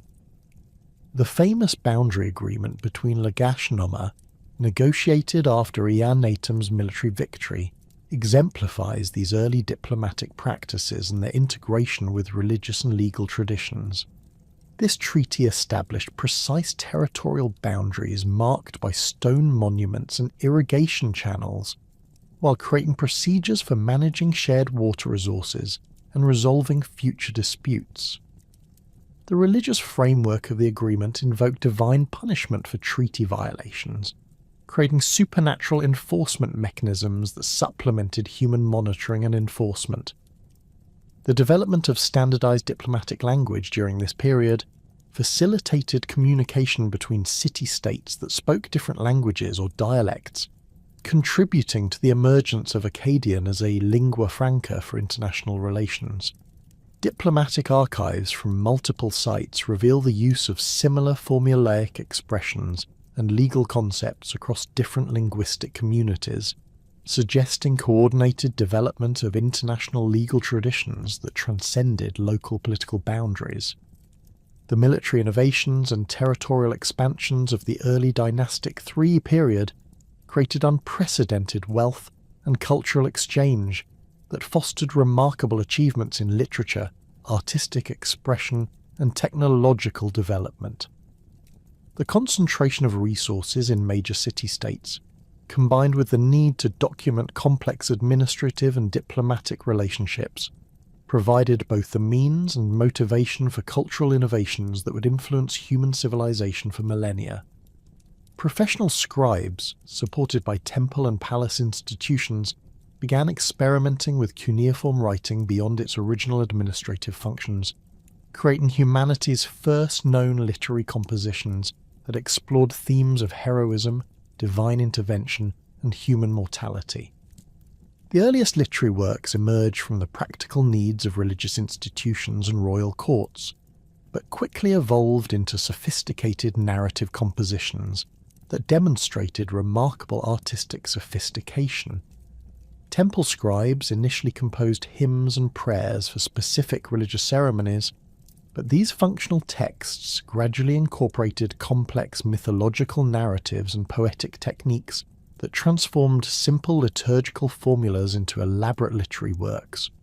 The famous Kesh Temple hymn, composed around 2600 BC, exemplifies this evolution from functional religious text to sophisticated literary composition, featuring elaborate metaphorical language and complex narrative structure that demonstrates advanced understanding of poetic technique. Religious literature during this period encompassed creation myths, divine genealogies, and theological treatises that preserved and systematized Sumerian religious knowledge. The composition known as the Eridu Genesis, though surviving only in later copies, originated during the early dynastic period and represents humanity's first known flood narrative. This text describes the creation of humanity by the gods, the establishment of the first cities, and a great flood that destroys most of human civilization, themes that would reappear in later Mesopotamian literature and influence religious traditions throughout the ancient world. The development of heroic literature during this period produced some of humanity's most enduring literary achievements, including early versions of stories that would eventually culminate in the Epic of Gilgamesh. Archaeological discoveries at multiple sites have revealed fragments of Sumerian compositions describing the adventures of Gilgamesh, king of Uruk, and his companion Enkidu, demonstrating that these narratives were already well established during the early dynastic period. These early Gilgamesh stories focused on individual episodes rather than forming a unified epic, including tales of Gilgamesh's conflict with the monster Humbaba and his journey to the cedar forest. The literary techniques employed in these early heroic narratives reveal sophisticated understanding of dramatic structure, character development, and thematic unity that rivals the achievements of any ancient literature.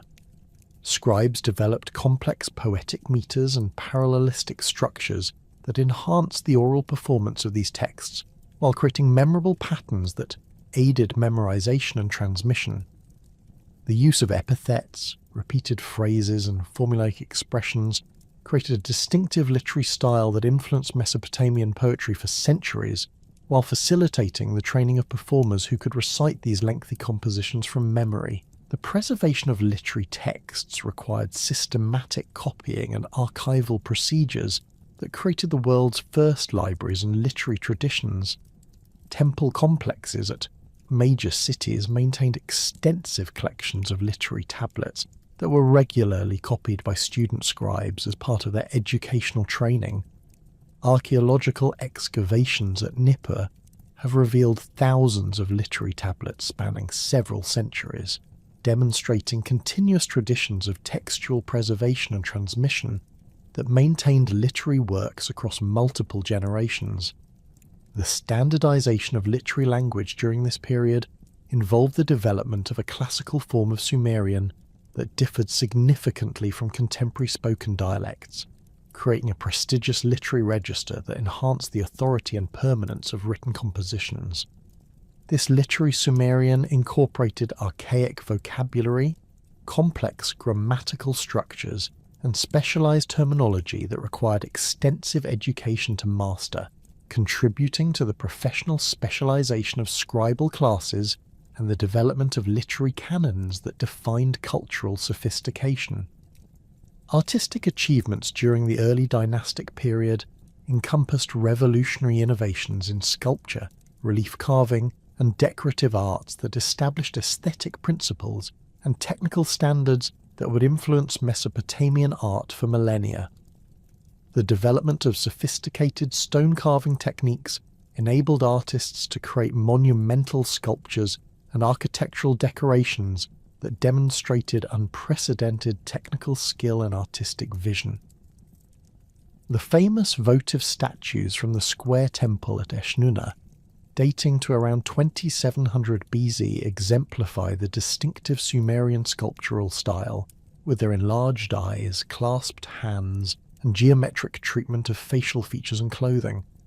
These votive statues served religious functions as permanent representatives of worshippers in temple complexes, but their artistic achievement extends far beyond mere functionality to encompass sophisticated understanding of proportion, expression, and symbolic meaning. The sculptors who create these works developed standardized conventions for representing human figures that emphasize spiritual rather than naturalistic qualities, using enlarged eyes to suggest divine awareness and geometric patterns to indicate the eternal nature of religious devotion. The variety of facial types and clothing styles represented in these statues demonstrates individual artistic expression within established conventional frameworks. The technical challenges involved in creating these stone sculptures required mastery of specialized tools and techniques that represented significant advances over earlier artistic traditions. Sumerian sculptors developed bronze chisels, stone hammers, and abrasive materials that enabled them to work with extremely hard stones, including diorite and basalt imported from distant regions. The precision achieved in carving fine details such as beard patterns, textile designs, and jewellery demonstrates sophisticated understanding of stone properties and carving techniques that required years of specialized training to master. Relief carving reached new heights of artistic achievement during this period, with major monuments such as the Stele of the Vultures demonstrating complex narrative programs and sophisticated compositional techniques. The artists who created these relief carvings developed methods for representing three-dimensional space on flat surfaces, using overlapping figures, hierarchical scaling, and architectural settings to create convincing illusions of depth and movement. The integration of cuneiform inscriptions with visual imagery required careful coordination between scribes and artists that produced unified artistic programs combining textual and visual communication. The development of cylinder seal carving during the early dynastic period created a distinctive art form that combined practical administrative functions with sophisticated artistic expression. These small cylindrical stones, typically measuring between 2 and 4 centimeters in length, were carved with intricate designs that could be rolled across clay tablets to create distinctive impressions identifying their owners. The miniature scale of cylinder seals required extraordinary technical skill and artistic precision, with master carvers creating complex narrative scenes, decorative patterns, and symbolic compositions within spaces measuring only a few square centimeters. Cylinder seal designs during this period encompass mythological narratives, religious ceremonies, and secular activities that provide unprecedented insights into Sumerian cultural values and daily life. Seals depicting banquet scenes show elaborate feasting activities with multiple participants consuming food and drink, while musicians provide entertainment, revealing social customs and ceremonial practices that supplemented textual sources. Combat scenes featuring heroes battling monsters or wild animals demonstrate mythological themes, while showcasing artistic techniques for representing dynamic action and dramatic tension. The artistic style that emerged in cylinder seal carving influenced other forms of Sumerian art through its emphasis on linear clarity, symbolic compression, and narrative efficiency. The technical constraints of working in such small scales forced artists to develop economical methods for representing complex ideas and emotions, creating artistic conventions that were adopted in larger scale works, including wall reliefs and architectural decoration. The widespread use of cylinder seals throughout Mesopotamian society also democratized access to sophisticated artistic imagery, enabling individuals of modest means to own finely carved artistic objects. Technological innovations during the early dynastic period encompassed revolutionary advances in transportation, agriculture, and manufacturing that transformed the material foundations of Mesopotamian civilization. The development of wheeled vehicles represented perhaps the most significant technological breakthrough, with archaeological evidence documenting the rapid adoption of four-wheeled carts and two-wheeled chariots that revolutionized both civilian transportation and military operations. Excavations at Kish have revealed actual wheel remains dating to around 2700 BC, demonstrating sophisticated understanding of mechanical principles and woodworking techniques required for wheel construction. The earliest Mesopotamian wheels were constructed from 3 wooden planks held together with wooden or metal braces, creating solid wheels that were extremely durable but relatively heavy compared to later spoke designs. The construction process required precise measurement and cutting to ensure circular symmetry, while the attachment systems that connected wheels to axles demanded sophisticated understanding of mechanical stress and rotational dynamics. Archaeological analysis of wheel remains reveals the use of hardwood species selected for their strength and durability, indicating systematic knowledge of material properties and their applications. The development of improved axle systems accompanied advances in wheel construction, with craftsmen creating rotating axle assemblies that reduced friction and enabled vehicles to carry heavier loads over longer distances. Bronze fittings were developed to reinforce critical stress points and provide smooth bearing surfaces that extended vehicle lifespan while improving performance. The standardization of axle dimensions and wheel diameters across multiple archaeological sites suggests coordinated technological development and possibly centralized manufacturing systems that supplied vehicles to multiple communities.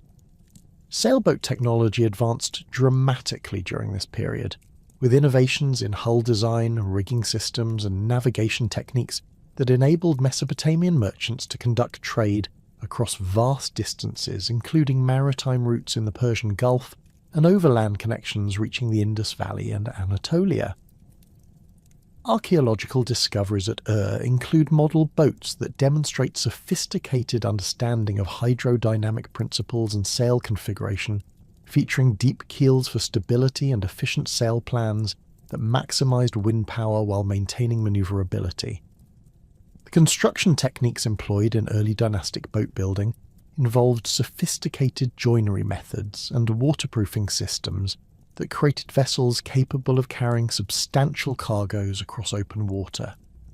Shipwrights developed techniques for shaping wooden planks using steam bending and precise cutting that created hull forms optimized for specific functions, including river navigation, coastal trading, and deep-water voyages. The use of bitumen for waterproofing and bronze fittings for reinforcement demonstrated integration of multiple technologies in creating complex transportation systems. Navigation techniques developed during this period included the use of celestial observation landmark recognition, and systematic knowledge of wind patterns and seasonal weather conditions that enabled mariners to conduct reliable voyages across hundreds of kilometers of open water. Archaeological evidence suggests that Mesopotamian navigators maintained detailed knowledge of coastal features, water depths, and harbour facilities that was transmitted through professional training and preserved in written sailing directions. The development of standardized measurement systems for distances and directions facilitated navigation while enabling the creation of early maps and geographical records.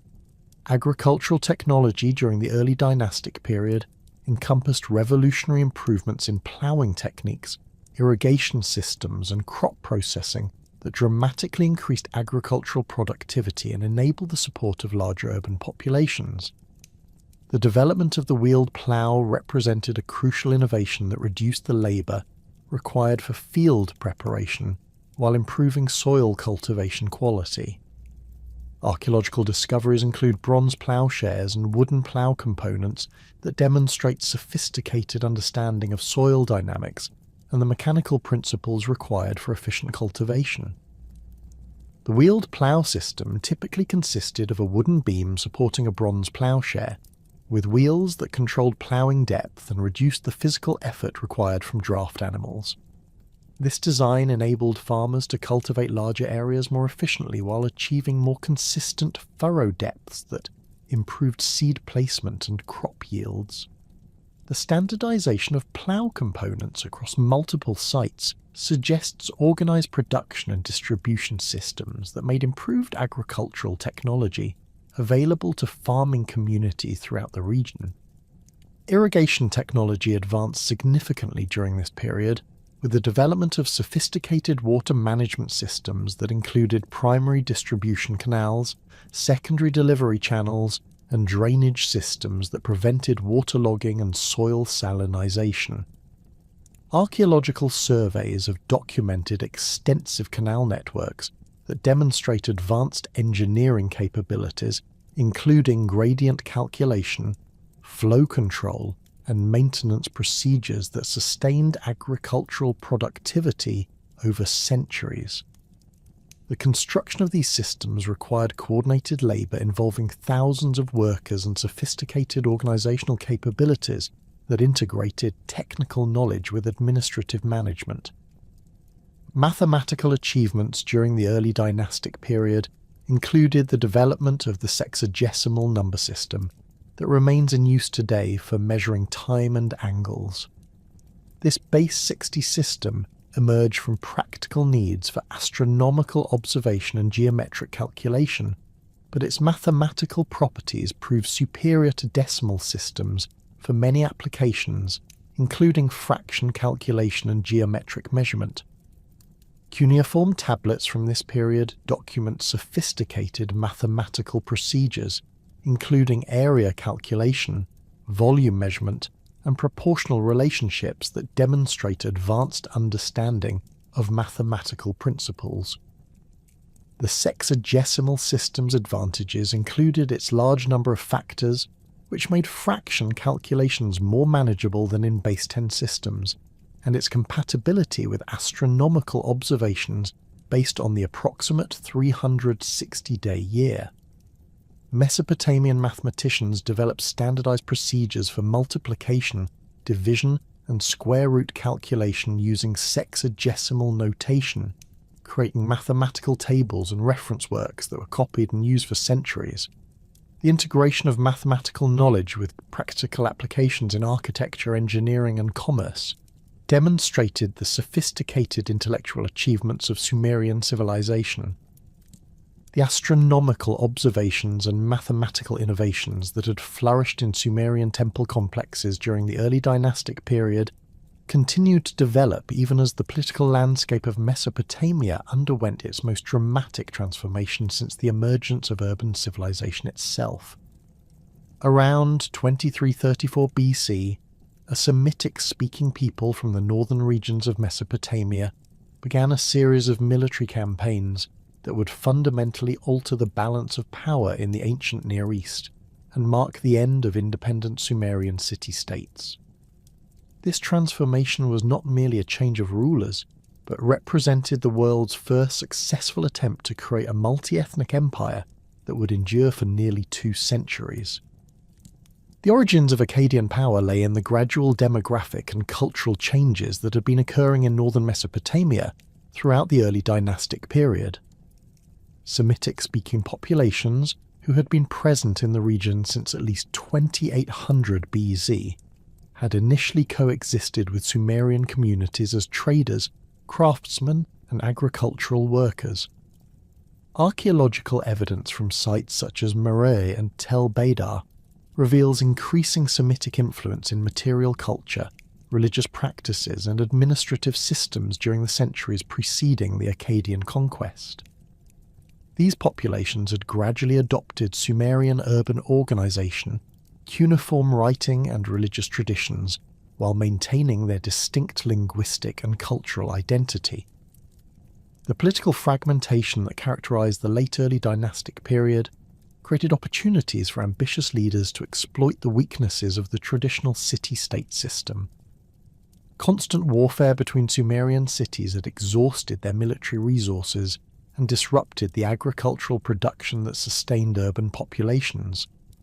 Archaeological excavations at multiple sites reveal evidence of destruction layers dating to this period, indicating widespread conflict that weakened the defensive capabilities of individual city-states.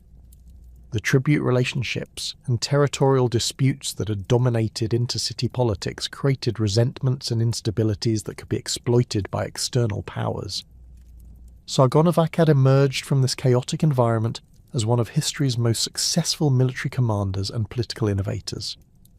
According to later Mesopotamian traditions, Sargon began his career as a cupbearer to Ur-Zababa, king of Kish, before establishing his own power base and founding the city of Akkad.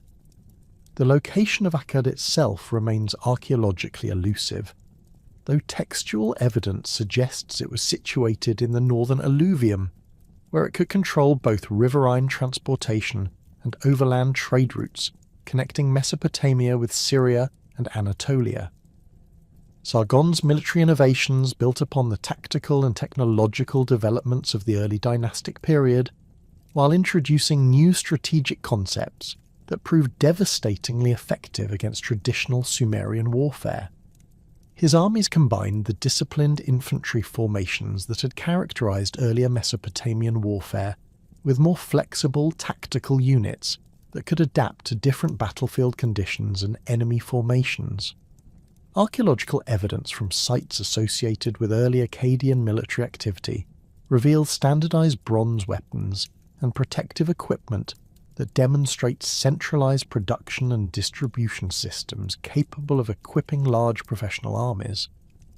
The composite bow emerged as a crucial technological advantage for Akkadian forces, providing superior range and penetrating power compared to the simple bows used by Sumerian armies. These weapons consisted of laminated wood, horn, and sinew components that created powerful and accurate projectile weapons capable of penetrating bronze armor at considerable distances. The manufacture of composite bows required specialized craftsmanship and access to diverse raw materials, suggesting sophisticated supply networks that connected Akkadian territories with the distant resource regions. Sargon's first major military campaign targeted the southern Sumerian cities that had dominated Mesopotamian politics for centuries. His conquest of Uruk around 2334 BC demonstrated tactical innovations that overcame the massive fortifications and professional armies that had protected major city-states during the early dynastic period. Cuneiform sources describe siege techniques that combine direct assault with systematic disruption of agricultural and water supplies, forcing defended cities to surrender rather than endure prolonged blockades. The fall of Uruk sent shockwaves throughout the Sumerian world and demonstrated that the traditional military advantages of established city-states could be overcome by innovative tactics and superior organization.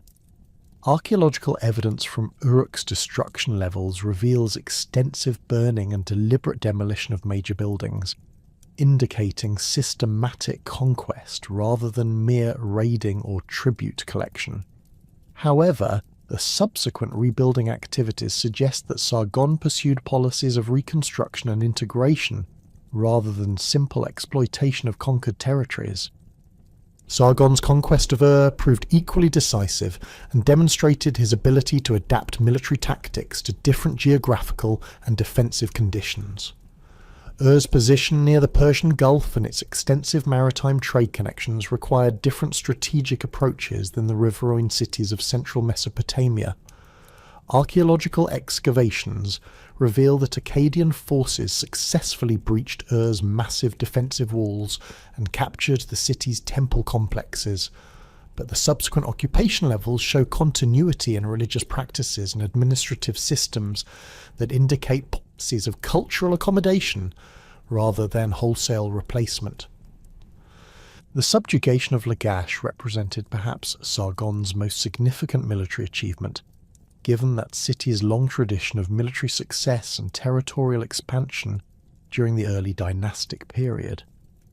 Lagash's extensive irrigation systems and agricultural territories had made it one of the wealthiest and most powerful Sumerian states, while its military traditions and professional armies posed formidable challenges to Akkadian expansion. Archaeological evidence from Girsu and other Lagash territories reveals destruction levels followed by new construction using Akkadian architectural techniques and administrative layouts. Nippur's incorporation into the Akkadian Empire required particularly careful handling due to the city's unique religious significance throughout the Sumerian world. As the centre of Enlil worship and the traditional mediator in intercity disputes, Nippur's allegiance was crucial for legitimizing Akkadian rule over Sumerian populations. Sargon's approach to Nippur demonstrated sophisticated understanding of Mesopotamian religious and political traditions, with policies that preserved the city's sacred status while integrating its priestly hierarchies into Akkadian administrative systems. The creation of the Akkadian Empire required administrative innovations that could manage diverse populations across vast territories while maintaining effective central control. Sargon developed a governmental system that combined Akkadian military authority with traditional Sumerian administrative practices, creating hybrid institutions that proved remarkably effective for imperial management. Archaeological evidence from multiple sites reveals the establishment of Akkadian governors and administrative centres that maintained local autonomy while ensuring imperial compliance and tribute collection. The integration of Sumerian city-states into the Akkadian Empire involved complex negotiations between imperial authorities and local elites that preserved many traditional privileges while establishing new frameworks for political authority. Sumerian temple complexes continued to function as religious and economic centres, but their activities were coordinated with imperial policies through appointed officials who served as intermediaries between local traditions and imperial requirements. Cuneiform archives from this period document elaborate procedures for managing these relationships and resolving conflicts between competing authorities. Akkadian adoption of Sumerian religious practices represented one of the most significant cultural developments of this period, demonstrating the conqueror's recognition that effective imperial rule required accommodation of local traditions rather than their suppression. Sargon and his successors actively participated in traditional Sumerian religious ceremonies and contributed to the maintenance and expansion of major temple complexes throughout their territories. Archaeological excavations reveal continued construction and renovation of Sumerian temples under Akkadian rule, often incorporating architectural elements that combined traditional Sumerian forms with Akkadian innovations. The theological implications of Akkadian religious adoption involved complex negotiations between Sumerian and Akkadian divine pantheons that created syncretic religious systems accommodating both traditions. Akkadian rulers claimed divine authorization from traditional Sumerian gods while introducing their own deities into local religious practices. This process required sophisticated theological reasoning and priestly cooperation that preserved essential Sumerian religious concepts while adapting them to imperial political requirements. Cuneiform writing underwent significant development during the early Akkadian period, as scribes adapted the system to accommodate Semitic grammatical structures and vocabulary, while preserving its utility for recording Sumerian texts. This adaptation process involved creating new sign values and grammatical conventions that enabled cuneiform to function effectively for both languages simultaneously. Archaeological discoveries of bilingual texts and scribal exercises demonstrate the complexity of this linguistic adaptation and the educational systems required to train scribes in both Sumerian and Akkadian literacy. The administrative applications of bilingual cuneiform enabled the Akkadian Empire to maintain effective communication across linguistically diverse territories while preserving local administrative traditions. Official documents were often produced in both Sumerian and Akkadian versions to ensure comprehension by different administrative personnel, while legal and commercial texts incorporated terminology from both languages to accommodate diverse populations. This linguistic flexibility contributed significantly to the empire's administrative efficiency and cultural integration. Akkadian military organisation incorporated Sumerian tactical innovations while introducing new strategic concepts that proved essential for managing a territorial empire spanning hundreds of kilometres. The traditional city-state armies that had dominated early dynastic warfare were inadequate for the challenges of imperial defence, which required rapid deployment of forces across vast distances and coordination of military activities in multiple theatres simultaneously. Archaeological evidence reveals the construction of military installations and supply depots that demonstrate systematic approaches to imperial defence and logistics. The standardization of military equipment and training procedures across Akkadian territories created unprecedented uniformity in imperial forces, while accommodating regional variations in fighting techniques and equipment preferences. Bronze weapons and protective equipment followed standardized designs that facilitated mass production and replacement, while training procedures created consistent tactical capabilities across different ethnic and cultural groups within the imperial army. This military standardization proved crucial for maintaining imperial unity and effectiveness over extended periods. Trade relationships expanded dramatically under Akkadian rule as his imperial authority created security and standardization that facilitated commercial activities across vast territories. Archaeological evidence from sites throughout the ancient Near East reveals Akkadian influence in material culture, artistic styles, and commercial practices that demonstrate the empire's role in promoting economic integration and cultural exchange. Mesopotamian products, including textiles, metalwork, and luxury goods, reached markets from the Indus Valley to Anatolia, while raw materials and exotic products flowed into Akkadian territories from distant regions. The economic foundations of the Akkadian Empire rested on sophisticated taxation and tribute systems that extracted resources from conquered territories while maintaining incentives for continued productivity and cooperation. Agricultural surpluses from the fertile Mesopotamian alluvium supported large urban populations and professional military forces, while tribute from conquered regions provided luxury goods and raw materials that enhanced imperial prestige and capabilities. Archaeological evidence reveals the construction of large storage facilities and administrative complexes designed to manage these economic flows and ensure efficient resource distribution.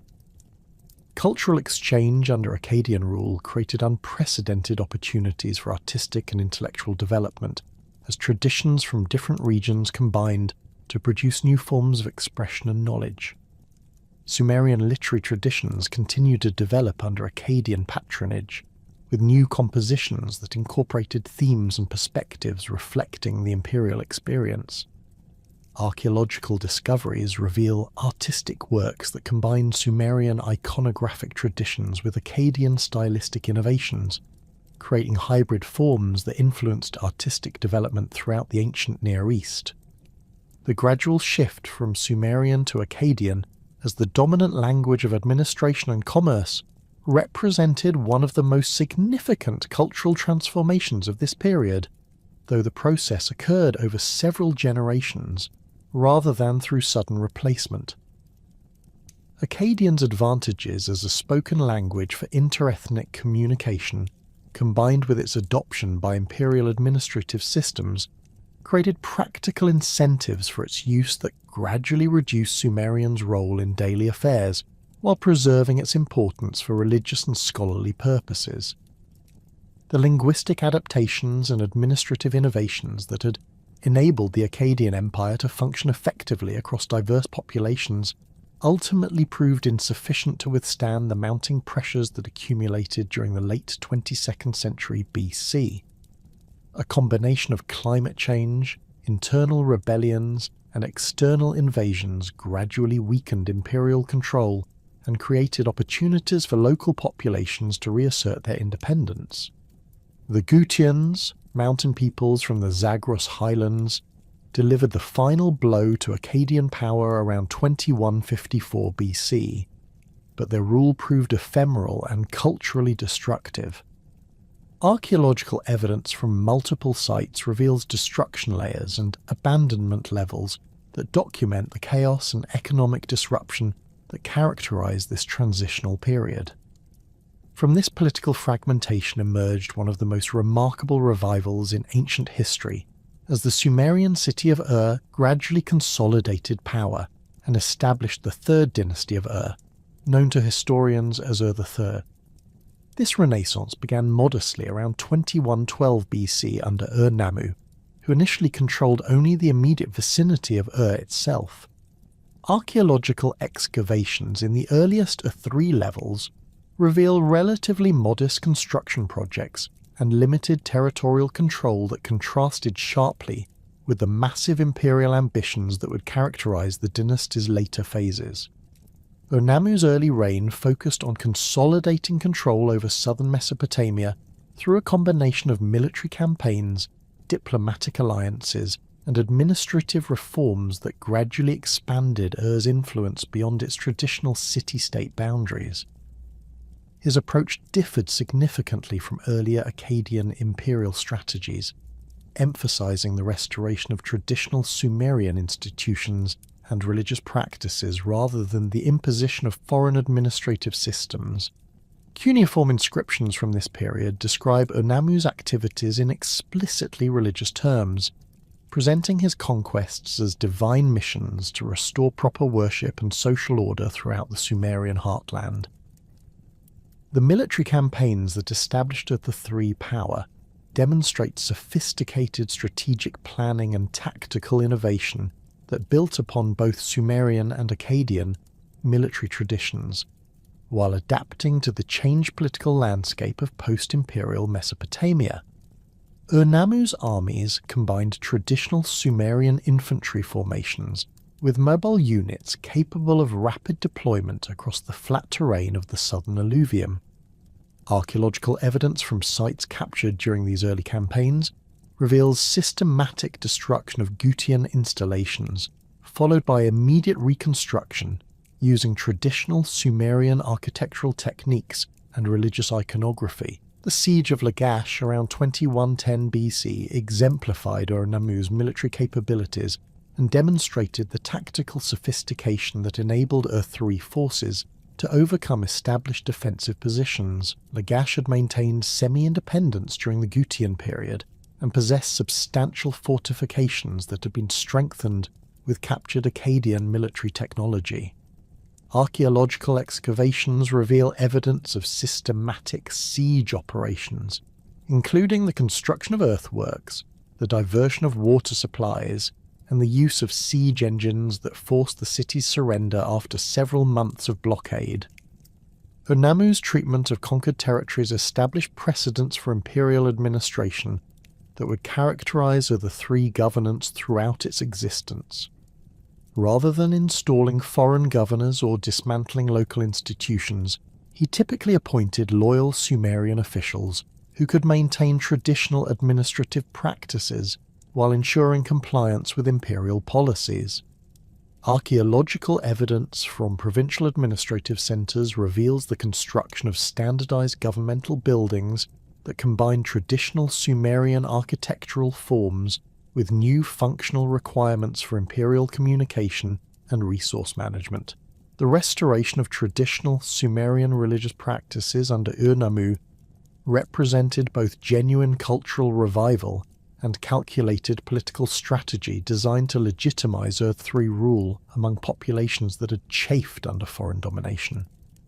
Major temple complexes throughout southern Mesopotamia received substantial investments for reconstruction and expansion, with architectural programs that emphasize continuity with pre-Akkadian traditions while incorporating innovations that reflected imperial wealth and ambition. The Temple of Nana at Ur itself underwent massive reconstruction that created one of the largest and most impressive religious complexes in Mesopotamian history. The Great Ziggurat of Ur, begun under Ur-Nammu and completed during the reign of his son Shulgi, represents the architectural and engineering pinnacle of Ur-3 achievement. This massive step tower, measuring approximately 64 by 46 metres at its base and rising to a height of over 30 metres, required unprecedented coordination of labour and resources that demonstrated the dynasty's organisational capabilities and territorial control. Archaeological analysis of the ziggurat's construction reveals sophisticated engineering techniques, including the use of bitumen waterproofing, elaborate drainage systems, and precisely calculated weight distribution that enabled the structure to survive for millennia. The ziggurat's construction process involved the mobilization of thousands of workers from throughout the Ur-3 territories, creating logistical challenges that required systematic approaches to labor management, material procurement, and quality control. Cuneiform archives document the complex administrative procedures used to coordinate these activities, including detailed records of worker assignments, material deliveries, and construction schedules that reveal sophisticated project management capabilities. The standardization of brick sizes and construction techniques across different phases of the project demonstrates centralized planning and quality control that ensured structural integrity and architectural coherence. The architectural program of the Great Ziggurat incorporated symbolic elements that reinforced Ur-3 religious and political ideology, while creating functional spaces for the elaborate ceremonies that legitimized imperial authority. The structure's 3 ascending stages represented the cosmic levels that connected Earth with heaven, while the summit temple provided a sacred space where the moon, god Nana, could descend to communicate with his earthly representatives. Archaeological reconstruction of the ziggurat's original appearance suggests that it was faced with fired bricks and decorated with elaborate architectural ornaments that created a visually stunning monument visible from great distances across the Mesopotamian plain. The completion of the ziggurat under Shulgi marked the beginning of the most prosperous and culturally productive phase of Ur-3 history. Shulgi's reign, lasting from approximately 2094 to 2047 BC, witnessed territorial expansion that extended Ur-3 control far beyond traditional Sumerian boundaries to encompass much of Mesopotamia and portions of neighbouring regions. Archaeological evidence from sites throughout this expanded territory reveals systematic imperial administration and cultural policies that created unprecedented political unity while accommodating regional diversity and local traditions. Shulgi's administrative innovations built upon the foundations established by his father, while introducing new systems for managing the complex logistics of governing a territorial empire. The creation of provincial administrative centres connected by efficient communication networks enabled central authorities to maintain effective control over distant territories while allowing local officials sufficient autonomy to address regional needs and conditions. Archaeological excavations at sites including Puzrish, Dagen and Drehem reveal specialized administrative complexes designed to manage specific aspects of imperial governance, including livestock management, textile production, and religious offerings. The development of a sophisticated messenger system under Shulgi created communication capabilities that enabled rapid coordination of administrative and military activities across vast distances. Archaeological evidence reveals the construction of way stations and supply depots along major routes that provided rest and provisioning for official messengers travelling between provincial centres and the imperial capital. Cuneiform archives document the complex procedures used to manage this communication system, including standardized message formats, authentication methods, and scheduling protocols that ensured reliable information flow throughout the empire.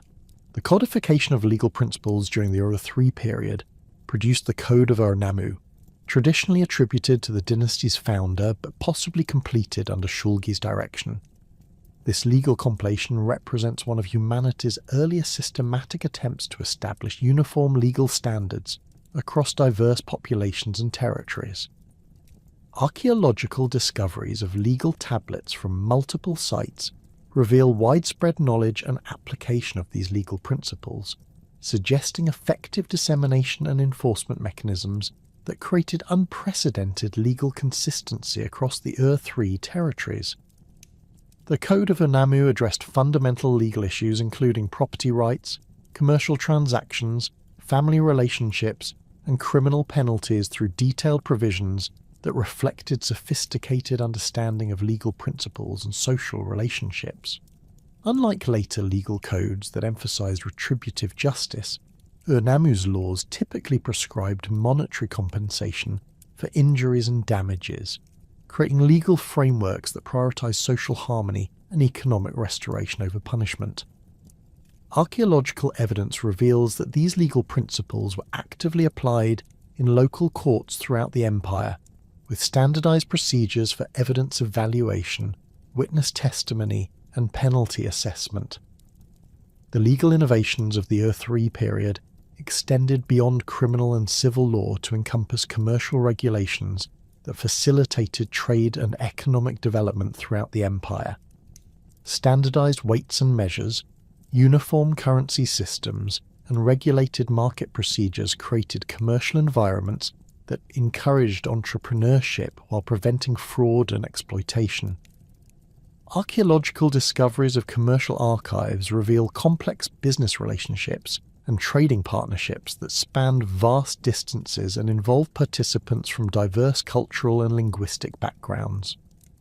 The administrative sophistication of the Ur III state reached unprecedented levels of detail and systematic organization that enabled effective management of complex economic and social relationships across vast territories. The archives from Pusrishtagan alone contain over 100,000 cuneiform tablets documenting the management of livestock offerings to temples throughout the empire, revealing administrative procedures of extraordinary complexity and precision. These records track individual animals from their initial acquisition through their ultimate sacrifice, documenting transportation logistics, feeding schedules, and ceremonial requirements with meticulous attention to detail. The textile industry under Ur III administration demonstrates the dynasty's ability to coordinate large-scale manufacturing operations that involve thousands of workers and complex supply chains extending across multiple provinces.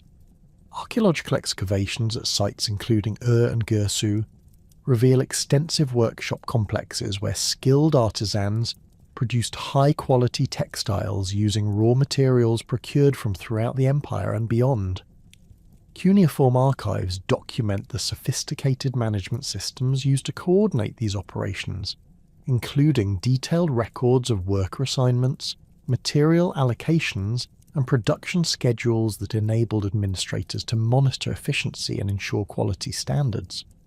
The organisation of textile production involves specialised facilities for different stages of the manufacturing process, including fibre preparation workshops, spinning centres, weaving installations, and finishing facilities that created finished products of exceptional quality and consistency.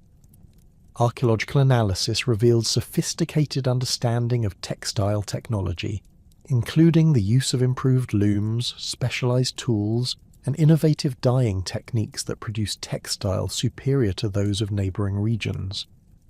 The standardization of production procedures and quality controls enabled Earth 3 textile workshops to supply both domestic markets and international trade networks with products that established Mesopotamian textiles as premium commodities throughout the ancient world.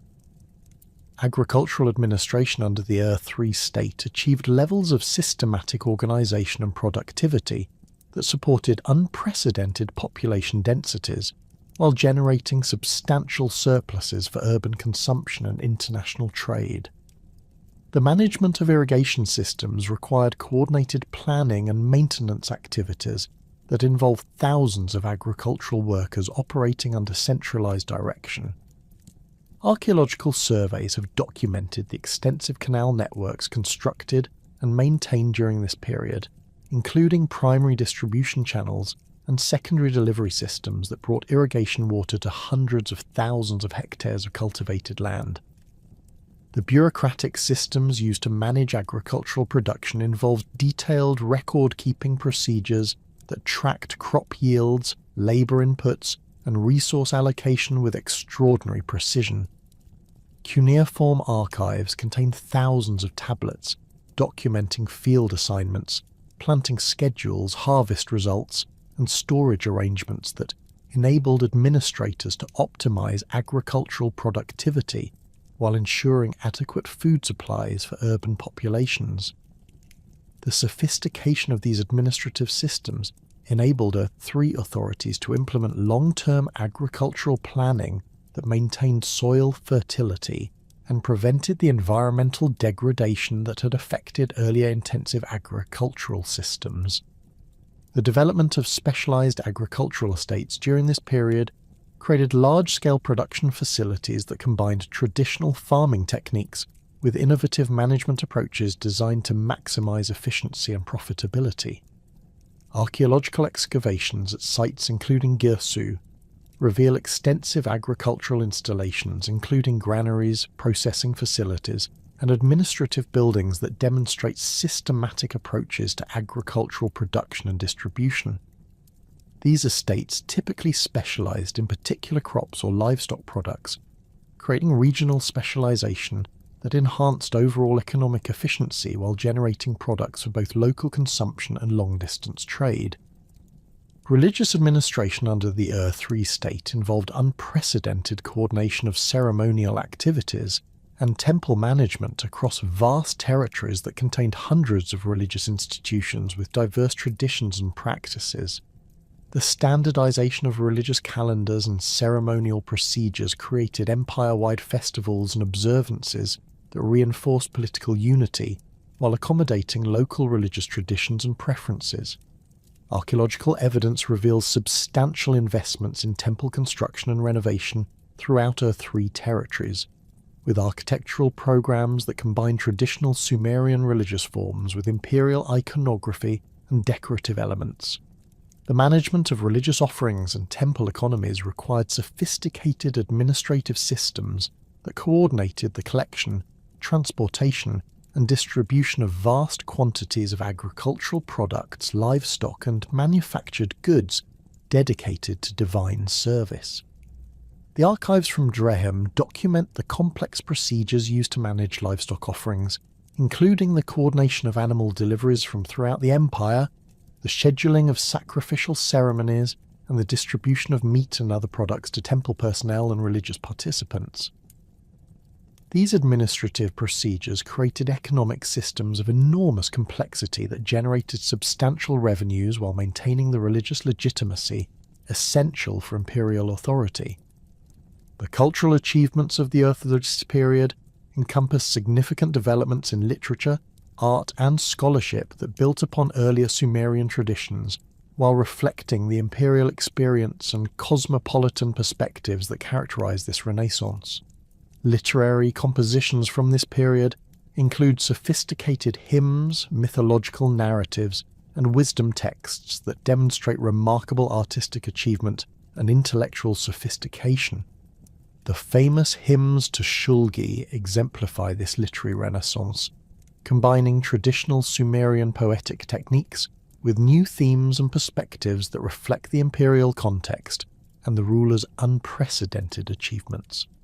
Artistic production during the Earth 3 period achieved new levels of technical excellence and aesthetic sophistication that influenced artistic traditions throughout Mesopotamia and beyond.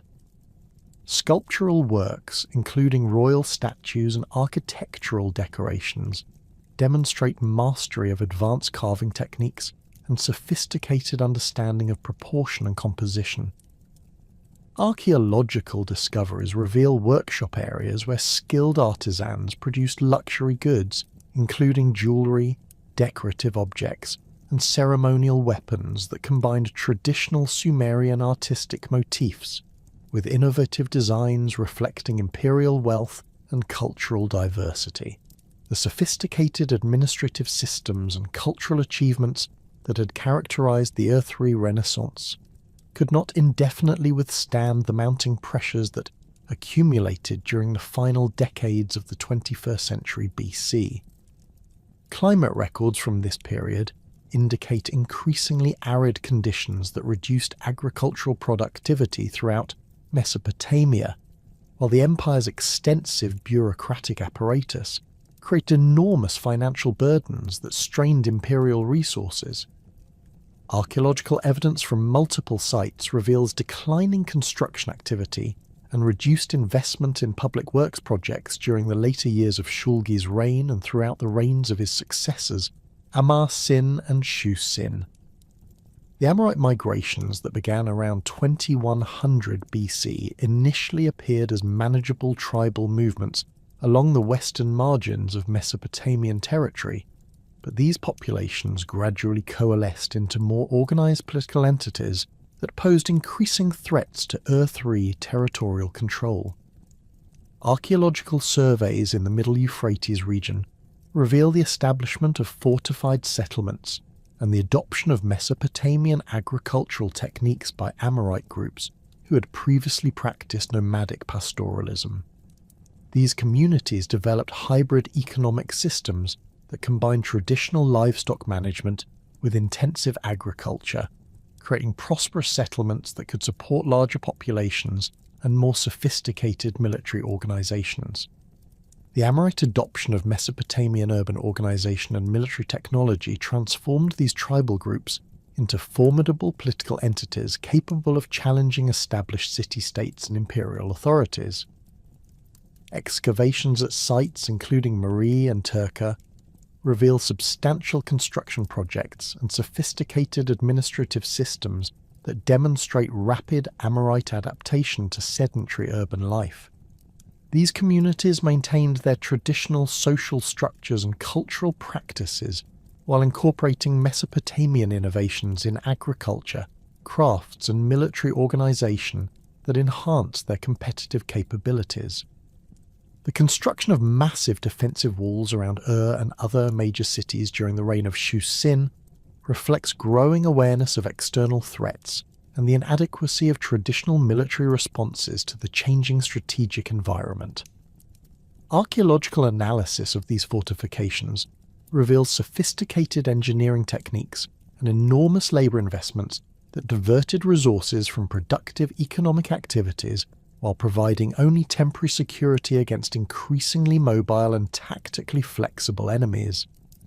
The famous Wall of the West, constructed to defend against Amorite incursions, stretched for over 100 kilometres but proved ineffective against enemies who could simply bypass or infiltrate these static defences. The reign of Ibbi-Sin, the last ruler of the Earth-3 dynasty, witnessed the gradual disintegration of imperial control as provincial governors declared independence and external enemies captured strategic territories.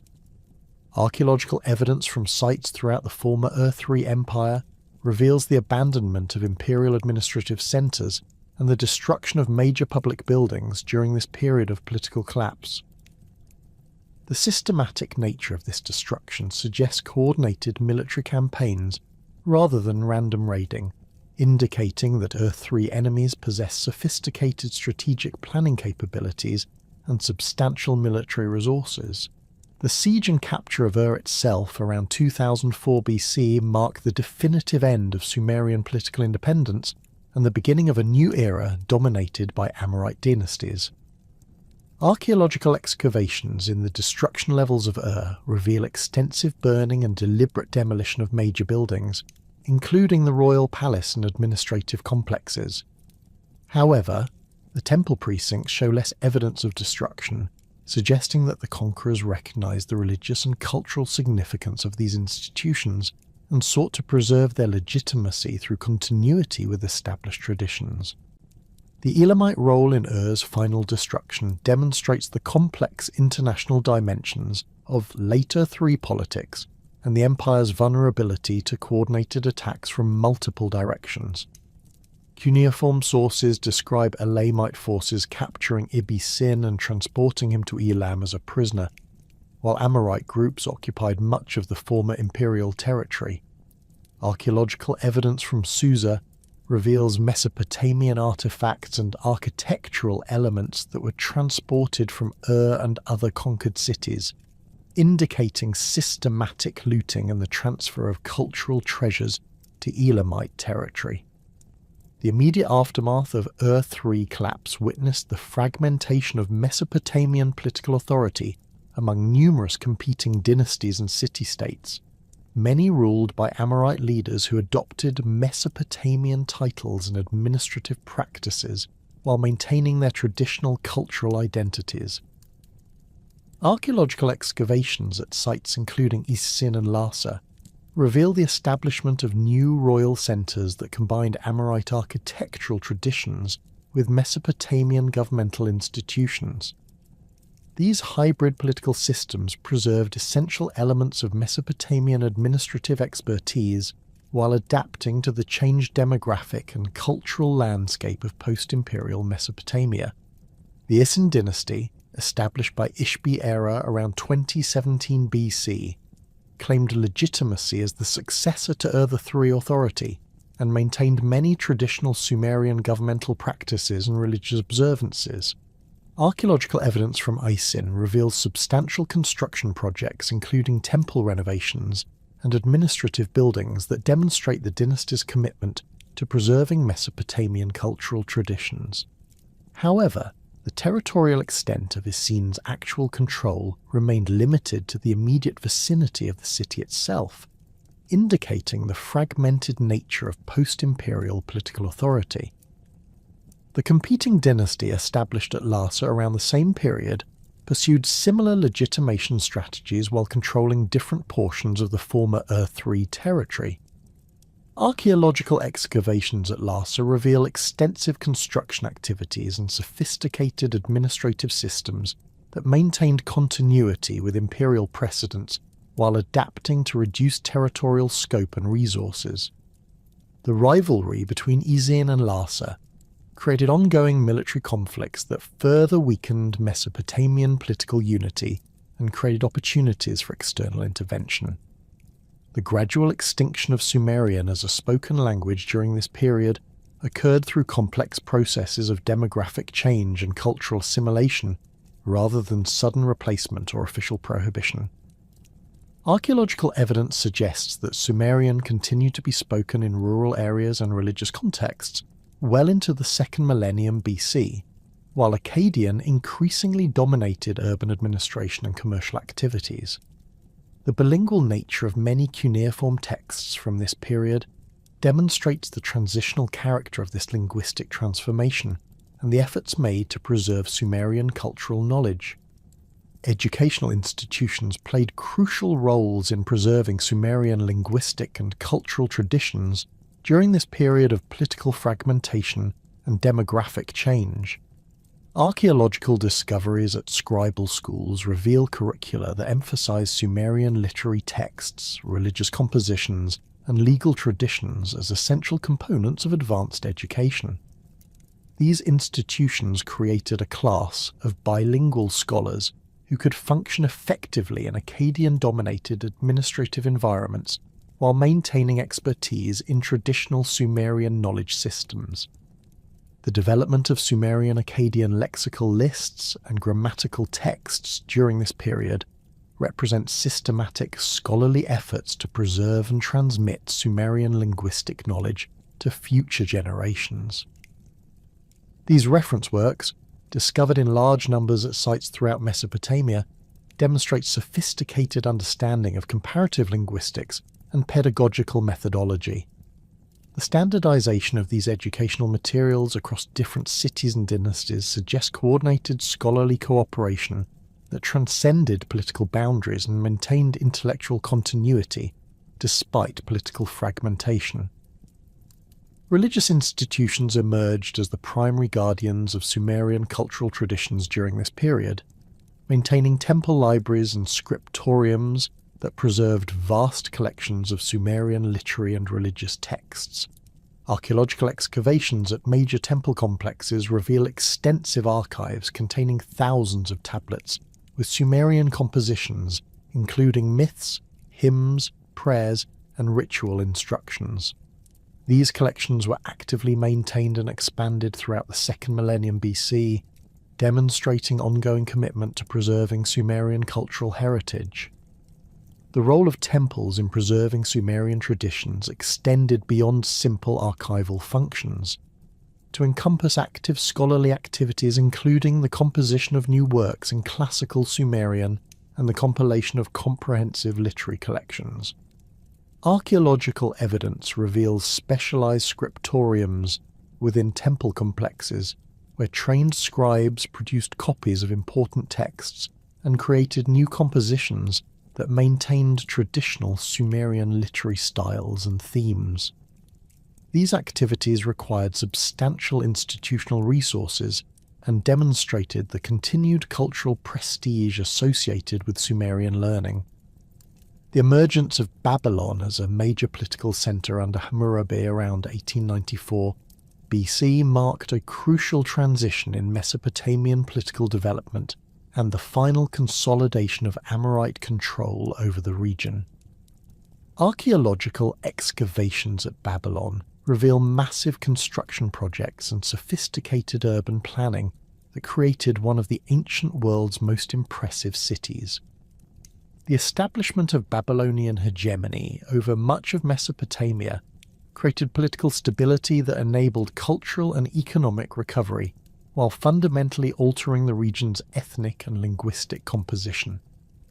Hammurabi's legal code, inscribed on a massive stone stele around 1750 BC, demonstrates both continuity with earlier Mesopotamian legal traditions and significant innovations that reflected Amorite cultural values and administrative practices. Archaeological analysis of the code's provisions reveals sophisticated understanding of legal principles and social relationships that built upon Sumerian and Akkadian precedents, while addressing new challenges created by demographic and cultural change. The widespread distribution of copies throughout Mesopotamian territory indicates systematic efforts to establish uniform legal standards across diverse populations. The preservation of Sumerian religious and literary texts within Babylonian cultural institutions demonstrates the continued prestige and practical utility of traditional Mesopotamian knowledge systems. Archaeological discoveries reveal that Babylonian scribal schools maintained comprehensive curricula that included Sumerian language instruction and the study of classical Sumerian literary works. These educational programs created generations of bilingual scholars who could access traditional knowledge while functioning effectively within Akkadian-dominated administrative and commercial environments. The development of new literary works that combined Sumerian themes with Akkadian linguistic expression represents creative cultural synthesis that preserved essential elements of Sumerian tradition while adapting to changed linguistic and cultural circumstances. The famous Epic of Gilgamesh, though composed primarily in Akkadian, drew extensively upon earlier Sumerian narrative traditions and incorporated themes and episodes that had originated during the Sumerian period. Archaeological discoveries of multiple versions of this epic demonstrate its widespread popularity and its role in transmitting Sumerian cultural values to later generations. The gradual transformation of Sumerian deities into elements of broader Mesopotamian religious systems illustrates the complex processes through which cultural traditions adapted to changing demographic and political circumstances. Archaeological evidence reveals continued worship of traditional Sumerian gods throughout the 2nd millennium BC, but these deities were increasingly understood within theological frameworks that incorporated Akkadian and Amorite religious concepts. Temple inscriptions and ritual texts demonstrate sophisticated theological synthesis that preserved essential Sumerian religious ideas while adapting to new cultural contexts. The architectural traditions established during the Sumerian period continued to influence Mesopotamian building practices throughout the 2nd millennium BC and beyond. Archaeological analysis of construction techniques and decorative elements reveals persistent use of traditional Sumerian architectural forms and engineering solutions in buildings constructed under Babylonian and later Mesopotamian dynasties. The ziggurat form remained the standard template for major religious architecture throughout Mesopotamian history, while domestic and administrative architecture continued to employ construction techniques and spatial arrangements that had originated during the Sumerian period. The technological innovations developed during the Sumerian period provided foundations for continued Mesopotamian leadership in engineering and manufacturing that persisted throughout the 2nd millennium BC. Archaeological evidence reveals ongoing use and refinement of Sumerian irrigation techniques, metallurgical processes, and craft production methods that maintained Mesopotamian competitive advantages in regional and international markets. The mathematical and astronomical knowledge preserved in Sumerian texts continued to influence scholarly activities and practical applications, including calendar systems, architectural planning, and commercial calculations. The international influence of Sumerian cultural achievements extended far beyond Mesopotamian boundaries through trade relationships, diplomatic contacts, and cultural exchange that transmitted Sumerian innovations to distant regions. Archaeological discoveries throughout the ancient Near East reveal Mesopotamian artifacts, architectural elements, and artistic motifs that demonstrate the widespread appreciation for Sumerian cultural achievements. The adoption of cuneiform writing systems by diverse peoples, including the Hittites, Hurrians, and Urartians, created lasting monuments to Sumerian intellectual achievements that preserved elements of Sumerian culture in regions far from their original homeland. The preservation of Sumerian mathematical and scientific knowledge within later Mesopotamian scholarly traditions ensured the transmission of crucial intellectual achievements that influenced scientific development throughout the ancient world and beyond. Archaeological discoveries of mathematical tablets and astronomical texts reveal sophisticated understanding of numerical relationships, geometric principles, and celestial phenomena that provided foundations for later Greek and Islamic scientific traditions. The sexagesimal number system developed by Sumerian mathematicians continues to influence modern timekeeping and angular measurement systems. The sexagesimal number system developed by Sumerian mathematicians continues to influence modern timekeeping and angular measurement systems, representing just one strand of an intellectual legacy that permeates virtually every aspect of human civilization. The innovations that emerged from the marshy lowlands between the Tigris and Euphrates rivers between 4500 and 1600 BC established fundamental patterns of human organization, technological development, and cultural expression that would prove remarkably durable across millennia of subsequent historical change. The invention of writing stands as perhaps humanity's most transformative intellectual achievement, fundamentally altering the nature of human communication, knowledge preservation, and social organization. The cuneiform system that emerged from Sumerian administrative needs around 3200 BC created the first permanent method for recording human language, enabling the preservation of complex information across generations and vast distances. Archaeological excavations throughout Mesopotamia have revealed hundreds of thousands of cuneiform tablets, documenting everything from mundane commercial transactions to sophisticated literary compositions, demonstrating the comprehensive scope of early literacy applications. The adaptability of cuneiform writing proved crucial for its widespread adoption throughout the ancient Near East. The script's flexibility enabled its successful adaptation for languages as diverse as Akkadian, Hittite, Hurrian, and Elamite, each requiring significant modifications to accommodate different grammatical structures and phonetic systems. This linguistic versatility created the ancient world's first truly international writing system, facilitating diplomatic communication, commercial relationships, and cultural exchange across vast geographical and cultural boundaries. Modern archaeological discoveries continue to reveal the extraordinary scope of cuneiform usage throughout the ancient world.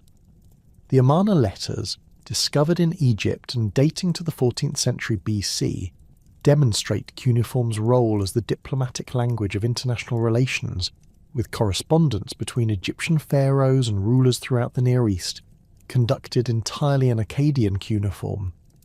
Similar discoveries at sites from Turkey to Iran illustrate the script's function as a unifying communication medium that transcended local political and cultural boundaries. The legal innovations pioneered by Sumerian civilization established fundamental principles of jurisprudence that continue to influence modern legal systems. The Code of Ur-Nammu, dating to approximately 2100 BC, represents humanity's earliest known systematic legal compilation, establishing precedents for written law that prioritized compensation over retribution and created standardized procedures for legal proceedings. The Code's emphasis on proportional justice and monetary compensation for injuries established principles that would be refined and expanded in later legal traditions, including the famous Code of Hammurabi. Sumerian legal concepts, including property rights, contractual obligations, and procedural justice, created frameworks for commercial and social relationships that proved remarkably durable throughout subsequent historical periods. Archaeological discoveries of commercial archives from Sumerian cities reveal sophisticated understanding of business law, including partnership agreements, credit arrangements, and dispute resolution procedures that establish templates for commercial relationships still recognizable in modern legal systems. The urban planning innovations developed by Sumerian cities created organizational patterns that became standard features of urban development throughout human history. The integration of residential districts, commercial areas, religious precincts, and administrative centers within planned urban layouts established principles of city design that continue to influence modern urban planning. Archaeological excavations at sites including Ur and Uruk reveal sophisticated understanding of infrastructure requirements, including water supply systems, waste management, and transportation networks that addressed fundamental challenges of urban life. The ziggurat form developed by Sumerian architects became the archetypal temple design throughout Mesopotamian history and influenced monumental architecture far beyond its original cultural context. The stepped pyramid structure that characterized ziggurats provided both practical and symbolic functions, creating elevated platforms for religious ceremonies while representing cosmic mountains that connected earthly and divine realms. Archaeological analysis reveals sophisticated engineering techniques, including drainage systems, foundation treatments, and structural reinforcement that enabled these massive structures to survive for millennia. The influence of Sumerian architectural principles extended throughout the ancient world through cultural exchange and adaptation. The stepped pyramid form appears in various modifications throughout the ancient Near East and beyond, with structures in Egypt, Mesoamerica, and Southeast Asia showing clear architectural relationships to Mesopotamian prototypes. Modern archaeological techniques, including ground-penetrating radar and satellite imagery, continue to reveal previously unknown examples of ziggurat-influenced architecture throughout regions that maintained contact with Mesopotamian civilization. Sumerian innovations in irrigation and agricultural management established technological foundations that enabled the support of large urban populations in arid environments. The sophisticated canal systems, water distribution networks, and drainage installations developed by Sumerian engineers created models for agricultural intensification that were adopted throughout the ancient world. Archaeological surveys using satellite imagery and ground-based investigation have documented extensive irrigation networks that demonstrate remarkable engineering capabilities and long-term environmental planning. The organizational systems required for managing large-scale irrigation projects created administrative innovations that became fundamental features of complex societies. The coordination of labor, resource allocation, and maintenance activities necessary for successful irrigation agriculture fostered the development of bureaucratic institutions and record-keeping systems that established templates for governmental administration. These organizational innovations proved essential for managing not only agricultural production, but also craft manufacturing, military operations, and commercial relationships. Modern agricultural techniques in arid regions continue to employ principles first developed by Sumerian engineers. Contemporary irrigation systems in the Middle East and other water-scarce regions utilize distribution methods, drainage techniques, and soil management practices that demonstrate clear continuity with ancient Mesopotamian innovations. The integration of agricultural planning with urban development that characterized Sumerian city-states provides models for sustainable development that remain relevant for modern planners addressing similar environmental challenges. The religious innovations of Sumerian civilization established theological and institutional frameworks that profoundly influenced subsequent religious traditions throughout the ancient world and beyond. The concept of patron deities protecting specific cities and territories created models for divine-human relationships that were adopted by later civilizations throughout the Mediterranean and Near East. The elaborate temple complexes that served as centers for religious, economic, and administrative activities established institutional patterns that influenced religious architecture and organization for millennia. Sumerian mythological narratives, including creation stories, flood accounts, and heroic epics, provided thematic and structural templates for later literary traditions. The Epic of Gilgamesh, though preserved primarily in Akkadian versions, drew extensively upon earlier Sumerian narrative cycles and established literary themes including the search for immortality, the relationship between civilization and nature, and the tragic limitations of human existence. These themes reappear throughout subsequent literary traditions and continue to resonate in contemporary cultural expressions. The theological concepts developed by Sumerian religious thinkers, including divine authority, cosmic order, and moral responsibility, created intellectual frameworks that influenced religious and philosophical traditions throughout the ancient world. The Sumerian understanding of divine justice, implemented through human institutions and natural phenomena, provided models for theodicy that were adapted by later religious traditions. Archaeological discoveries of religious texts reveal sophisticated theological reasoning that addressed fundamental questions about divine nature, human purpose, and moral obligation.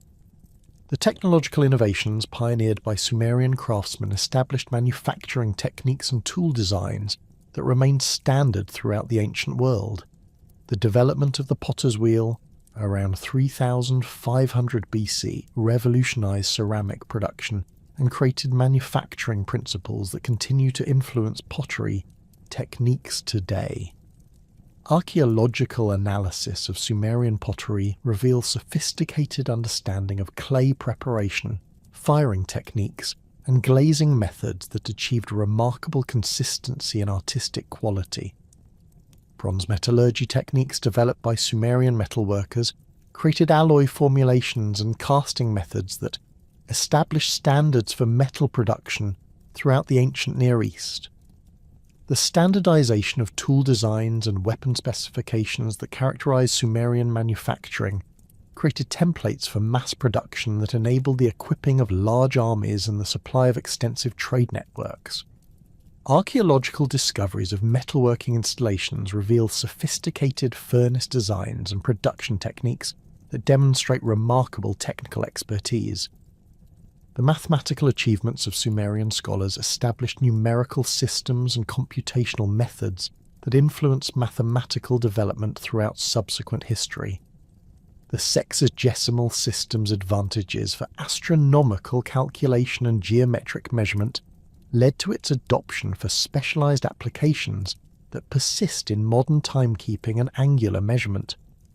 Archaeological discoveries of mathematical tablets reveal sophisticated understanding of arithmetic operations, algebraic relationships, and geometric principles that provided foundations for later mathematical traditions. Sumerian astronomical observations and calendar systems created frameworks for timekeeping and seasonal prediction that influenced agricultural planning and religious observance throughout the ancient world. The integration of lunar and solar cycles in Sumerian calendar systems addressed practical needs for coordinating agricultural activities with religious festivals, while maintaining astronomical accuracy. These calendar innovations were adopted and refined by subsequent civilizations and continue to influence modern calendar systems and astronomical calculation. The rediscovery of Sumerian civilization through 19th and 20th century archaeological excavations revealed the fundamental role of Mesopotamian innovations in human development and challenged previous assumptions about the origins of civilization. The decipherment of cuneiform writing by scholars including Georg Friedrich Grotefend and Henry Rawlinson opened vast archives of ancient texts that documented sophisticated administrative systems, literary achievements, and technological innovations that had been lost for over 2 millennia. Archaeological excavations, beginning with Paul Emil Botter's work at Khorsabad in the 1840s, and continuing through Leonard Woolley's discoveries at Ur in the 1920s, reveal the extraordinary material achievements of Sumerian civilization. The royal cemetery at Ur, with its elaborate burial goods and sophisticated metalwork, demonstrated levels of artistic and technical achievement that contradicted prevailing assumptions about ancient capabilities.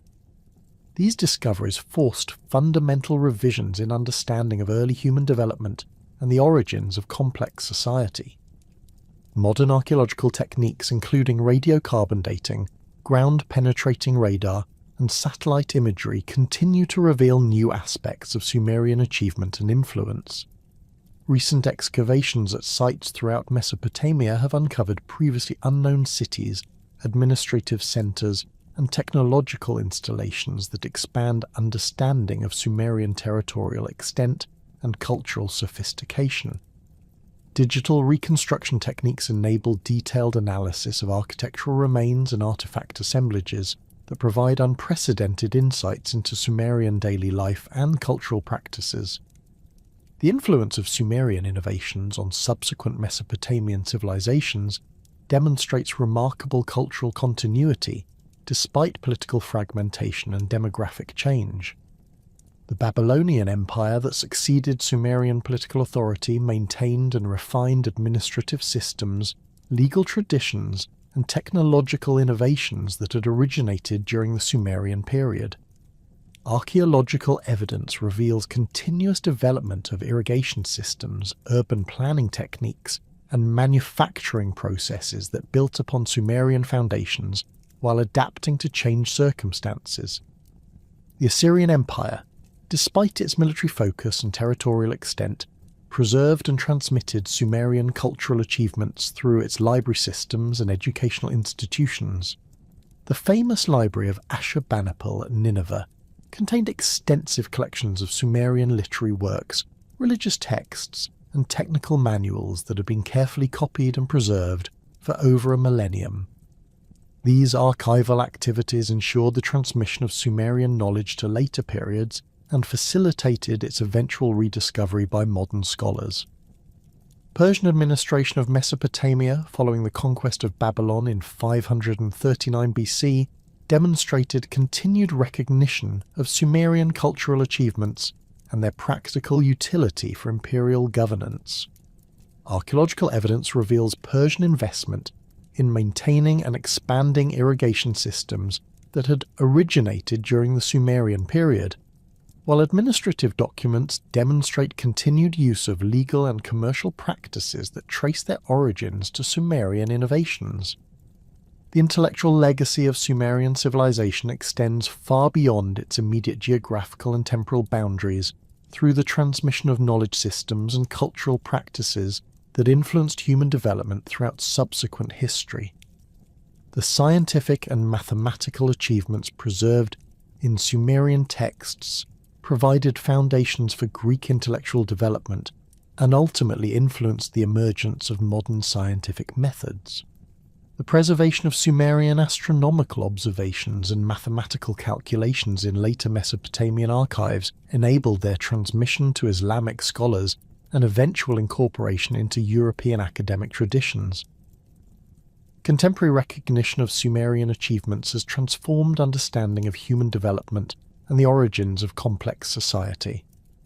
Modern scholars recognize Sumerian civilization as the world's first urban society and acknowledge its fundamental contributions to virtually every aspect of human cultural development.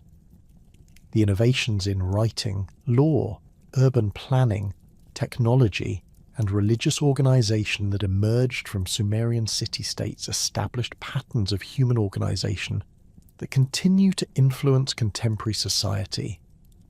The study of Sumerian civilization provides crucial insights into the processes through which human societies develop complexity and adapt to environmental challenges. The Sumerian experience of creating sustainable urban communities in challenging environments offers valuable lessons for contemporary efforts to address similar challenges, including resource management, environmental sustainability, and social organization. The integration of technological innovation with social cooperation that characterized Sumerian achievement demonstrates the importance of institutional development in enabling human societies to overcome environmental limitations and achieve unprecedented levels of cultural sophistication. The enduring influence of Sumerian civilization on human development represents one of history's most remarkable achievements, demonstrating how innovations emerging from specific geographical and cultural circumstances can transcend their original context to become fundamental features of human civilization. From the cuneiform tablets that preserve humanity's earliest literature to the mathematical principles that continue to govern modern timekeeping, Sumerian innovations remain integral components of contemporary life. The sophisticated urban communities that emerged in ancient Mesopotamia established templates for human organization that continue to influence how societies address the fundamental challenges of coordinating complex activities, managing resources, and preserving knowledge across generations. In recognizing the Sumerians as the founders of civilization itself, modern scholarship acknowledges not merely their chronological priority, but their fundamental role in creating the intellectual, technological, and organizational foundations upon which all subsequent human achievement has been built.